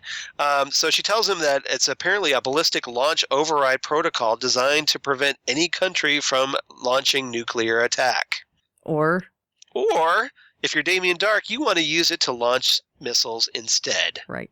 Don't. She needs some Bactine on that. Yeah. So Rubicon, they kind of piece this together somehow that, oh, this is Damien Dark's way of recreating the biblical flood. Right. That, wipe the slate clean and you can start all over. Right. And he is creating his little troop of minions, brainwashed minions. Yep. So Hive, this whole Genesis plan, which is Planet Forbidden. Oh, sorry. Planet Forbidden. Yeah. Genesis is Planet Forbidden. So apparently this is a city under the dome. That's right. Underground. Right. But and this is where Thea comes into play, because we find out that she's been taken by her supposed boyfriend Alex, who is actually a bad guy working with Hive. Well, he's been drugged by Dark. Oh, you think he's controlled? Yeah, he had the drugs. Oh, I thought it was. They spilled out onto the counter. I got confused. I thought he was willingly doing it. He might have been willingly doing it. Yeah. Oh. So apparently he's under Ruve and right. Damien Dark's control. They swayed him at the very least. So basically, Thea is now like the prisoner. Right. In the village under the dome. So they're kind of smushing the prisoner and under the dome together into this whole storyline. And it's like some weird Stepford Wives thing. Yes. Like little tract housing. Yeah. But Thea, of course, is drugged, so she's having a hard time getting her act together because they're keeping her doped up. Right. Exactly. So, and she does figure it out when she realizes all the sounds are on a loop. That, tweet, tweet, bark, bark, bark. She's like, don't you tweet, hear that? Bark, tweet, tweet, tweet, bark, bark, bark, tweet, bark. She hears everything on the loop. And then she goes running and she finds out that they're inside a dome and she sees soldiers outside and all that, right? Yeah. Under the dome. And I was like, no. I thought I was done with Under the Dome. It will never end. Yeah, apparently not. You will never escape Under the Dome. Right. So essentially, Thea is in the Simpsons movie. Yes, Simpsons did it. Yeah. Yep. Nice. And Alex, of course, was Oliver's campaign manager. Yes. For anyone who doesn't know. Yeah. Remember when that whole thing when Oliver was running for mayor? Well, forget that. It didn't matter. Right. It just introduced us to Alex, apparently. Apparently, who knew? He was such an important part of the plot. Right. Okay. All right, so what's your rating for this episode? 8 echoes of Big Bads. Echo, echo, echo, echo. Because he kept having the flashbacks of Deathstroke and all that. Yep. Okay, real quick. I give this one 7.5 domes to be under. Mm-hmm. So. Legends of Tomorrow. River of Time. So, written by Courtney Norris and Anderson McKenzie, directed by Alice Troughton of Doctor Who fame, nice. who directed the episodes The Doctor's Daughter and Midnight. Nice. Yep. So, another Doctor Who connection for Legends of Tomorrow. Yes. Very nice. Which should be changing its name to Legends of the Doctor Who anytime now. All right, so A, B, and C. You might sense a theme here. Maybe. Seriously? Seriously. Okay, so Seriously Stein is the A story. And then the B story is Seriously Ray. Right. And then the C story is Seriously Rip. Question mark, exclamation mark, question mark. Right. Yeah. They get increasingly worse. Bold and Yeah. capitalized. First, yes. it's, just the first two words are capitalized, then it's seriously is capitalized, and then seriously rip is capitalized. So, yeah. So, seriously, Stein, I'm guessing, is to this where. Well, we can talk about it in whatever way you want. Okay. I just did it that way because it's in ascending order. Essentially, this is Vandal Savage is in a cell playing Hannibal Lecter. Right. And mind effing everybody. Mm-hmm.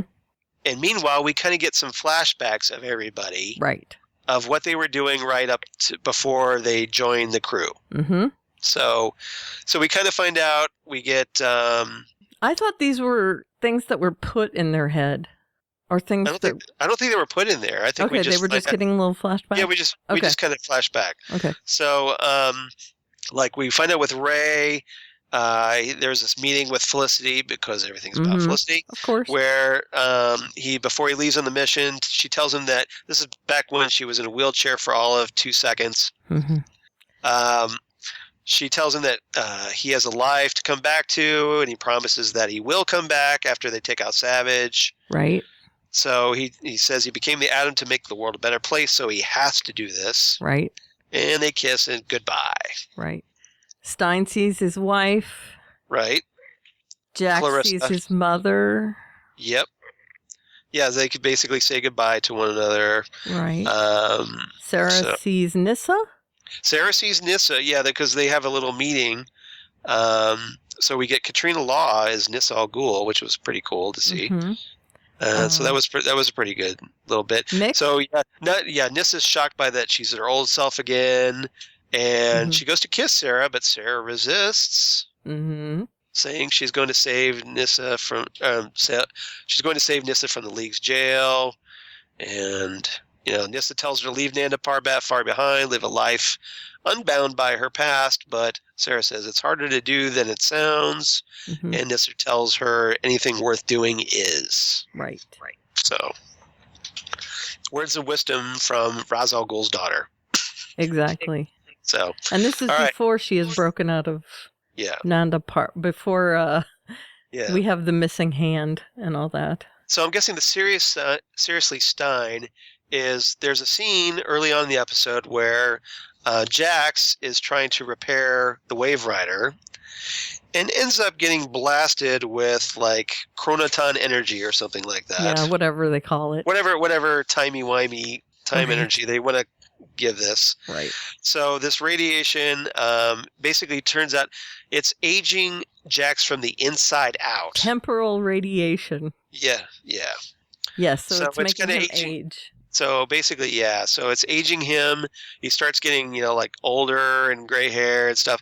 So Stein comes up with this plan somehow, and I'm not quite sure the science of this, that putting him in the time ship, like they've got this little escape pod inside the Wave Rider. So he puts him in that, sends him back to 2016 to his own time, and somehow that will cure him. I don't know how.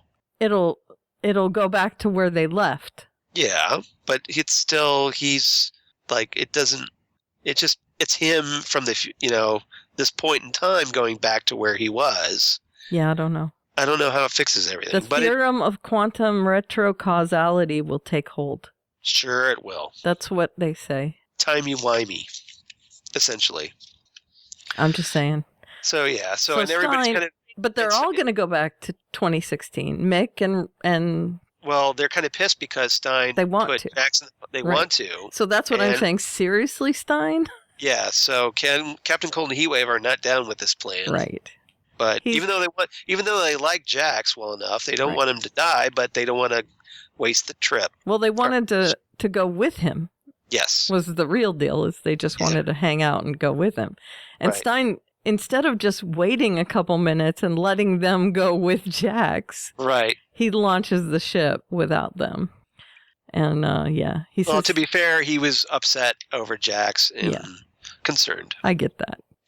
So now Jax is off to 2016. Apparently, so I guess any chance of him becoming Firestorm is pretty much out the window. Yeah. Right. Unless Stein merges with somebody else. True. Right. So, seriously, Ray.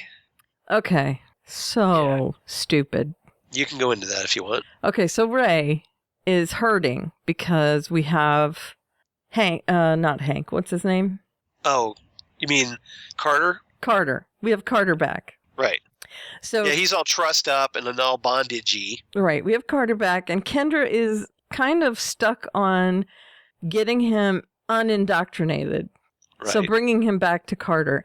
And Ray is worried at this point that she is going to want him back as her soulmate because Right. he's in love with her.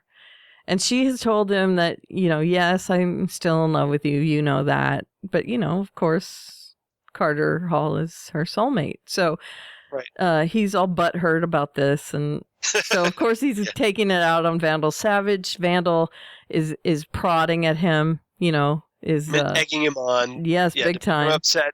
And we find out, too, that he wants him upset so that he'll go inside the cell to throw down with him. Which he does, like an idiot. He does. So, of course, Savage whoops Ray's ass. Ray is a moron because this man is almost immortal. And of course he fights better than Ray. Yeah, I think he's had a little time to practice more than you, Ray. Right.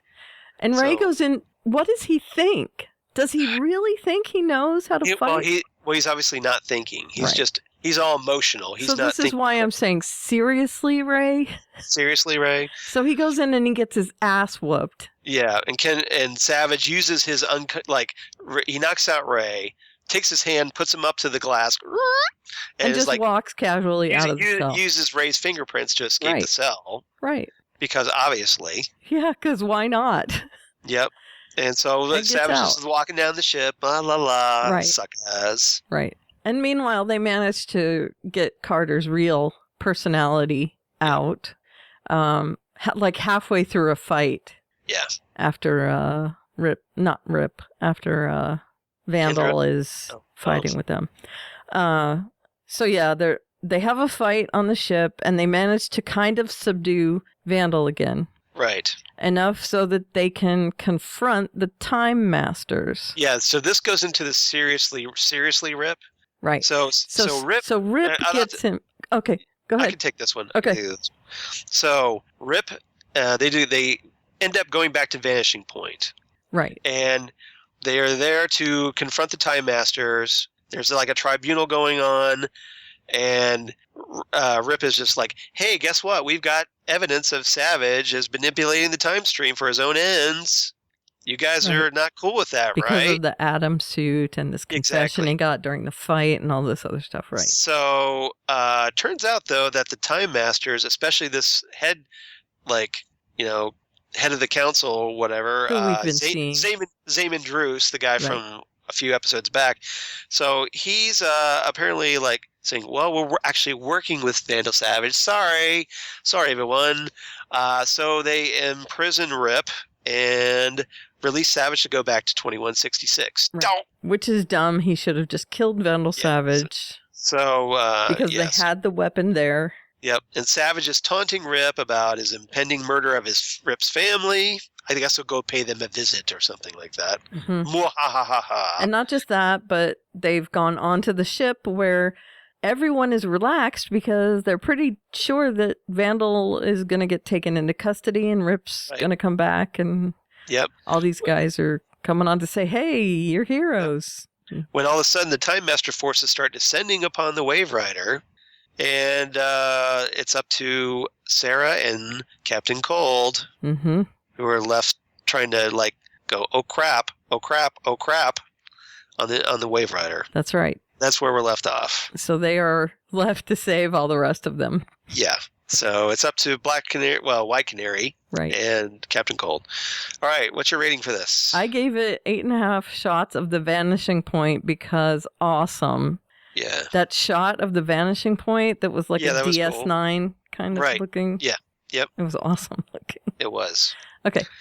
So I was a little less generous. I got a little frustrated with this episode, especially the stupidity. It was frustrating.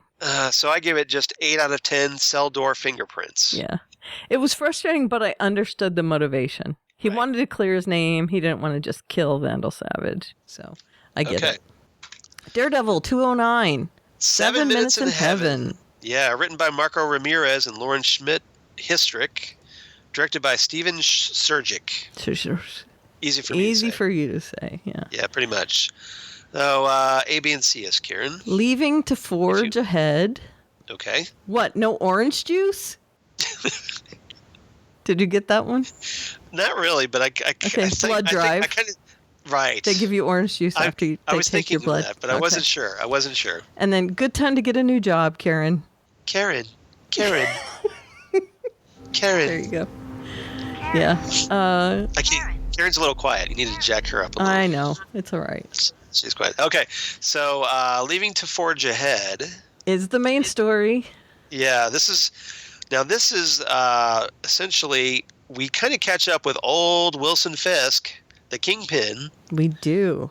Which is great stuff because we get to see, the Kingpin, how he does in prison when we last left him. From the point at which we last left him, which is awesome. So, it's kind of good because we kind of see him like struggling at first, but he eventually, because he's the Kingpin, he starts working his magic, his manipulations. He eventually builds up a little clique of allies. But it turns out he still has this one guy, one cell block over to deal with. The Kingpin, as it were. So the prison Kingpin. Right. So, of course, Wilson's not going to take him on directly. Why would he when he can get somebody else to do it? Sure. Oh, well, who just shows up? Oh, hey, Frank Castle, how are you? Hi there. I've heard about you. Now, you know what I liked about this storyline is they went back to when he got put into prison last season. Right. And they showed his complete downfall and his humiliation in front of the guards and all that. Right. And they gave him the white outfit and they showed how they like hit him on the head and they said newbies get the white outfit. Right. And then they showed the fact that when Frank shows up, he's in the yellow outfit. So we've seen the passage of time. Orange outfit. Whatever, orange outfit. Sorry. Yeah. Orange is the new black, that whole thing. Oh, okay, orange. Yeah. So he's in the orange outfit, like a big round orange. Yeah, pretty much. And Frank now is in the white outfit, so we know where we are in time. Right. So Wilson is in the orange outfit, and Frank Wilson settled in. Is the newbie with the white outfit. Right. And I like that is how we've delineated the passage of time. Right. It's very good. So, not to mention the fact that all the blood shows up very well on white. Exactly. So the Kingpin ends up bribing this guard to bring Castle to him, and Wilson informs Frank that the man in question was knowledgeable about particulars of a gunfight, the way he phrases it. Seemed to happen in a park, yeah? Yeah, that saw Frank's Castle's family killed. That's right. So Frank's like, I don't know about this. This seems a little too convenient. Mm-hmm. But, of course, the temptations he can't resist. Way too much, yeah. So, yeah. But, of course, being the Kingpin betrays him. Well, he did get information. Right. But he wasn't going to be allowed to take that information away. Exactly. He was left down there, which is the 7 minutes in heaven. He was given 7 minutes to go and kill this guy and come back out.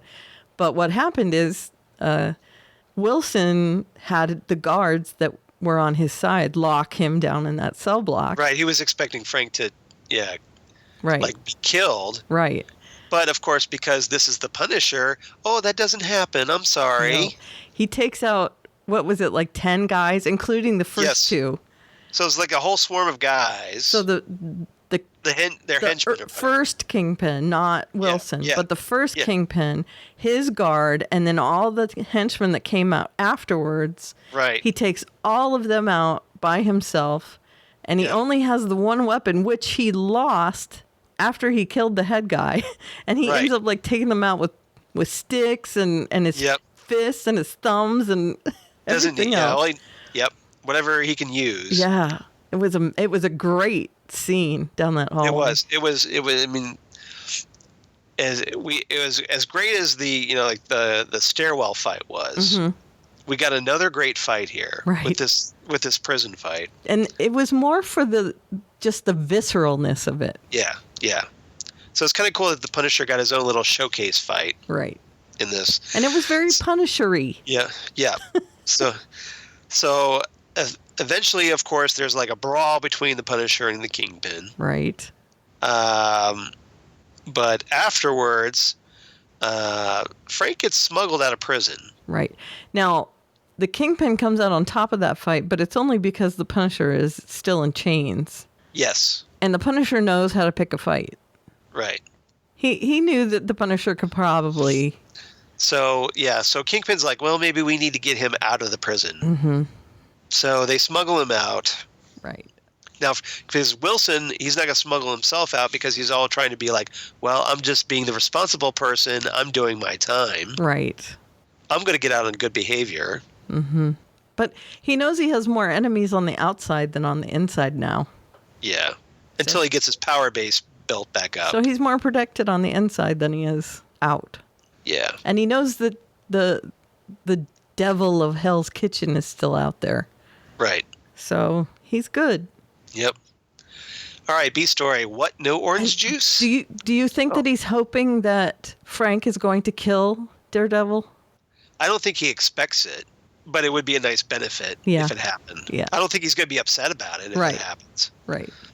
But yeah, I don't think he expects it though. Right. It's just he's out there. He doesn't seem to be putting his hopes on it. Right. Yeah. But if it does happen, yay. Great. Yay me. Right. They're both out there. Go team. Right. They're both out there. They both have a grudge against me. If they come up against each other, yay. Right. Okay, so what? No orange juice. This was gross. Right. Daredevil is looking into this operation, comes across a guy who has information, and he doesn't want to give it out because they have his son, and they're saying they're going to kill his son. This accountant. Yeah. Right. Again with the accountant, like last season. They're always using their accountants. You can't trust accountants. No, it's bad. My husband was... I used to work in an accounting department. I'm not an accountant, but I used to work in one, so I know you can't trust these people for true, life. they're very shifty. They're shady. Yeah. My husband was halfway to his accountancy. And Really? Yeah. I didn't. Okay, well that explains a lot. He stopped because he knew how bad they were. Yes. So yeah, he finally, when Daredevil assures him that they can get his son back. Apologies if you're accountant. Yeah, they know we're kidding. I know. Yes. He goes ahead and he tells them where this warehouse is, and he goes to the warehouse, and with his super duper Spidey hearing, Yeah. he hears the blood rushing down in the basement. Daredevil sends tingling. Right. Yeah. And they go downstairs, and all these blood tubes are going into this. It Right. looks like a weird caskety thing. Yeah, essentially these kids are being used as filtration systems. Right. Like kidney filtration system. like a dialysis filtration. machines. Yeah. Right. So they find the son, and they sever the tubes and everything. And then what's his name from last season who we find he caught on fire. Yeah, we get the return of Nobu. Right. From season 1, the guy who got set on fire and killed. Right. So guess what? He's back from the dead, everybody. You were dead. Resurrected. Dead. The hand resurrecting people. That sounds a little familiar from the comics. Right. Oh, I wonder how that's going to play out. What does he say when he says you're dead? And then he says dead is never true, or something like that. Death is not the end, or something like that. Yeah, something like that. Yeah, He's very ominous and foreboding. Yeah, but Nobu eventually manages to escape with a device to which the kids were hooked up to. Right, that weird caskety looking whatever. thing. So whatever he got was milking these kids for, or using them as filtration units. Right. That he took that and ran. And the kids did not look good. They needed orange juice and graham crackers, big time. At least a cookie. Right, something. Give him a chocolate chip cookie. Right, orange juice would have been better.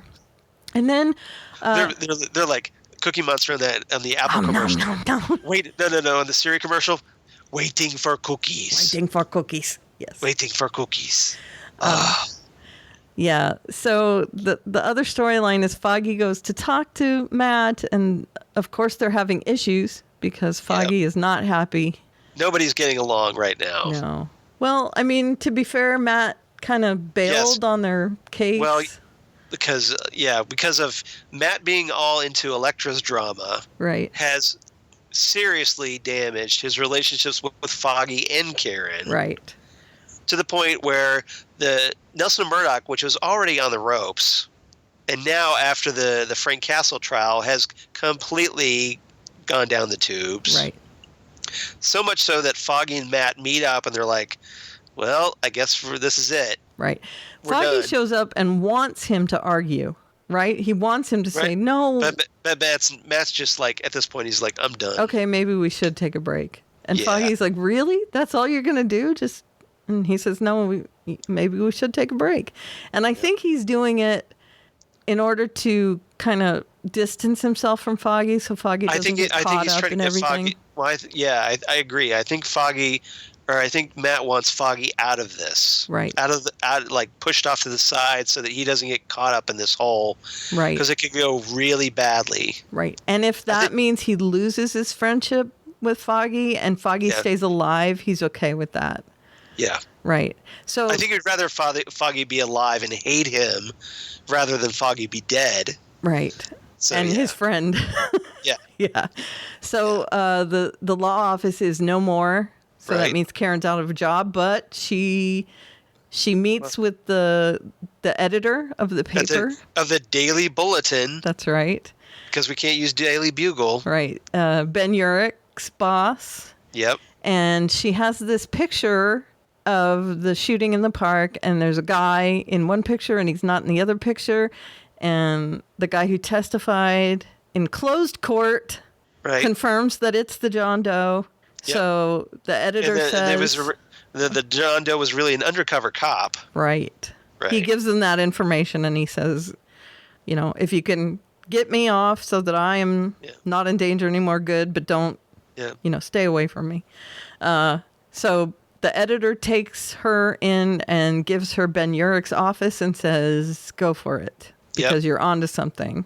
Right. And then, of course, we get that little flash of her, the fact that she killed, I guess, what was it, her brother? What do you mean? The teenager she killed in the car accident. Oh, I don't know. I missed that part. I think it was her brother. It was in her file. Oh, okay. She opens up her file and it says teen killed in car accident. And I think I missed that. I think it was her brother. I can't believe I missed that. Oh, I'll have to go back and watch that. I think that her backstory is that she killed her brother in a car accident, and that's why she's damaged and all that stuff. But anyway. Well, that could be, and of course, it's not the last person she killed. No, it's not at all. And you notice how that hasn't come up. No, it hasn't. So that's another ticking time bomb waiting to go off. Mm-hmm. Okay. So what's your rating, Karen? I gave it 8.5 pointed sticks. Nice. Monty Python reference. Yes. And you gave Pointed sticks. Yes. I gave it 9 kids trapped in cages. Very good.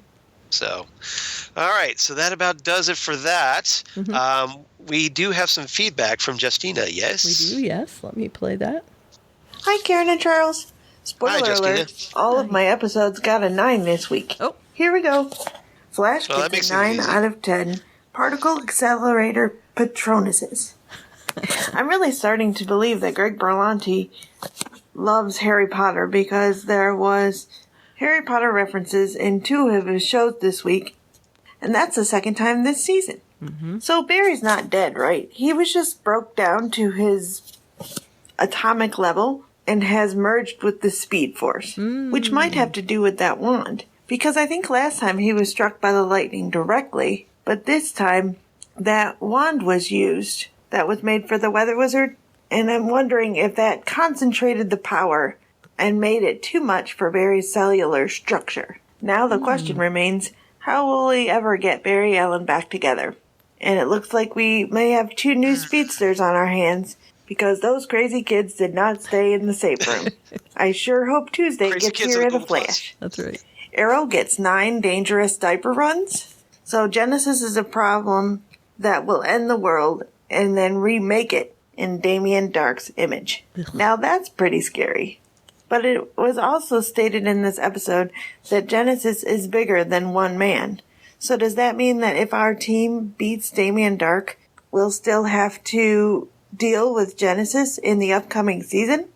Either way, I loved this episode, and I love the way that they are weaving magic into the storyline this season. I like the idea of all the terrible, horrible things that have happened to Oliver, all that darkness, to be able to be converted to light to defeat the darkness in Dark. I also like the montage of flashbacks we were given in case we have forgotten some of the absolutely horrible things that have happened to Oliver Better than other in his flashbacks. lifetime to bring him to this point. I really liked that Felicity was more herself in this episode. Back to some of her funny lines. And oh no, Thea's under a dome. Karen, she's under a dome. Right? Oh dear. We know. Counting down to next week to see how this all turns out.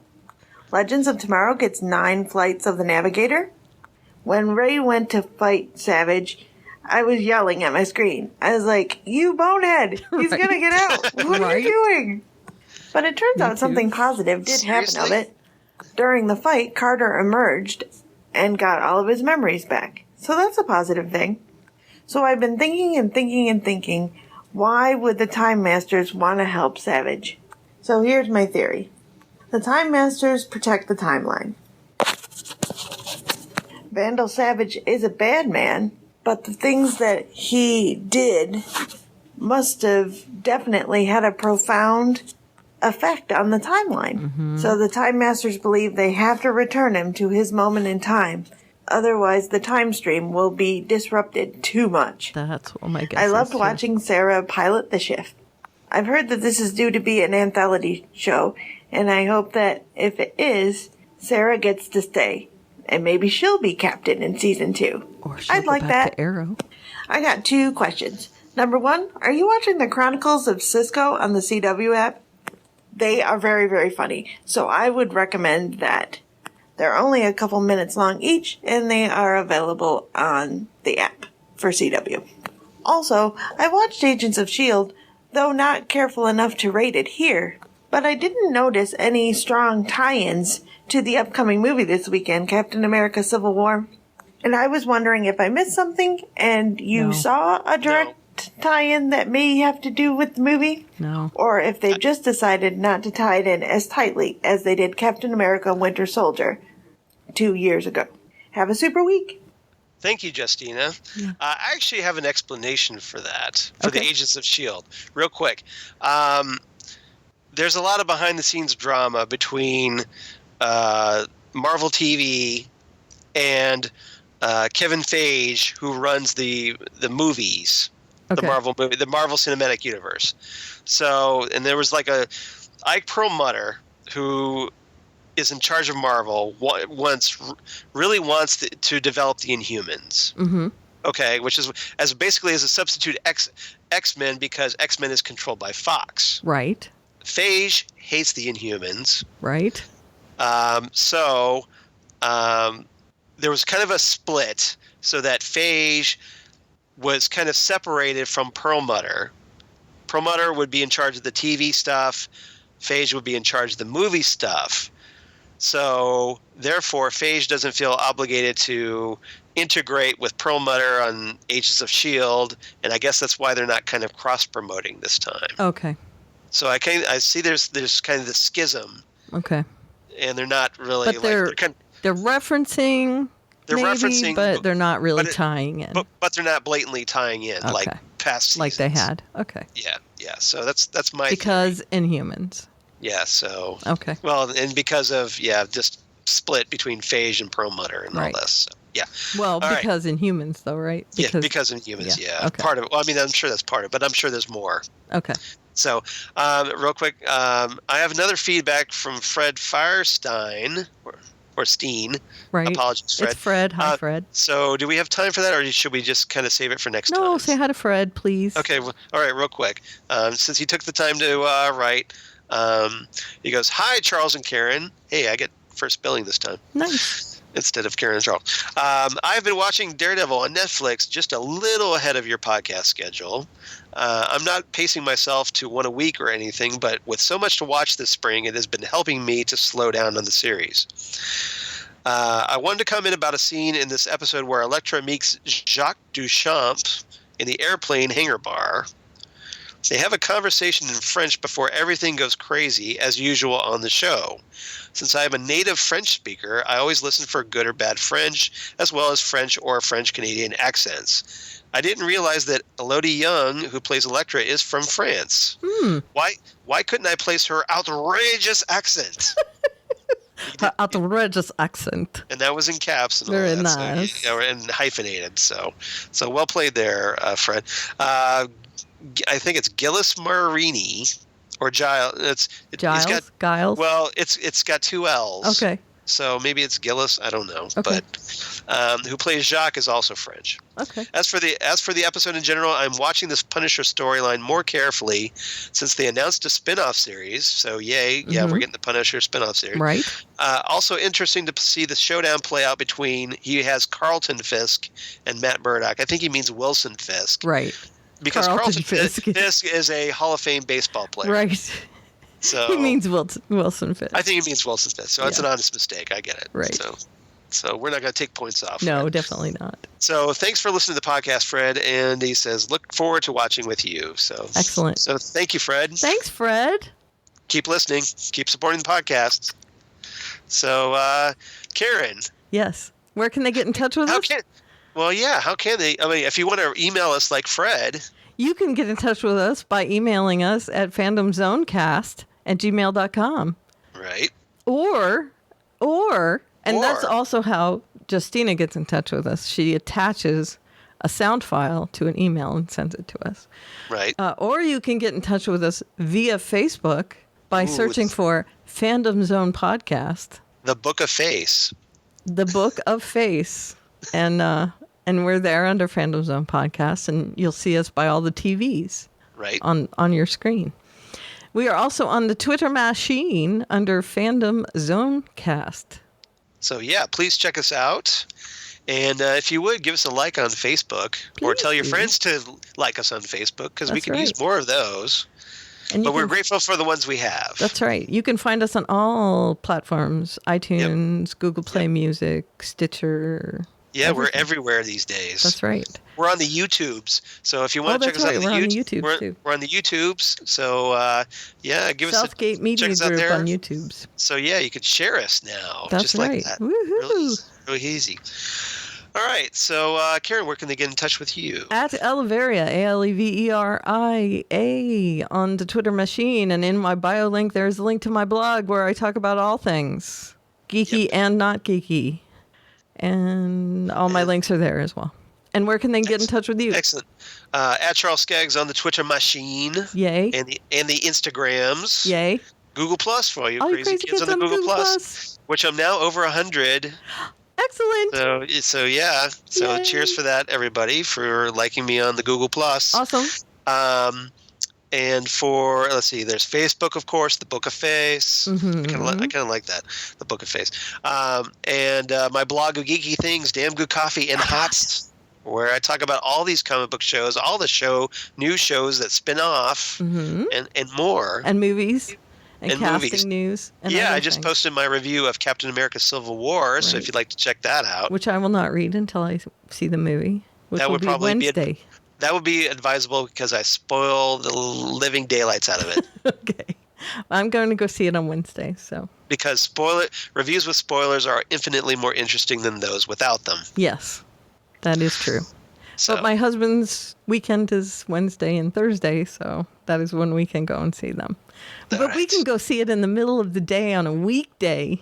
Yeah, see, I had to wait till Friday after work. There will be no one in the theater but us, probably. And maybe 15 other people. What about all the kids that are off for, For what? I don't know, college or something? Yeah, it might be kind of full, but. Yeah.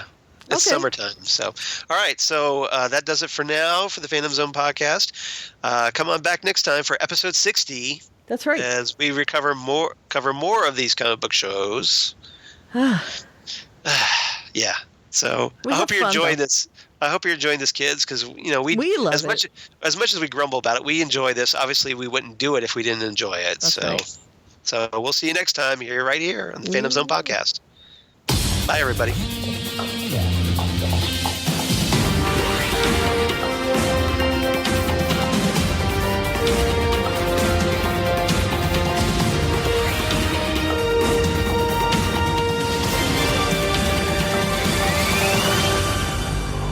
Wow.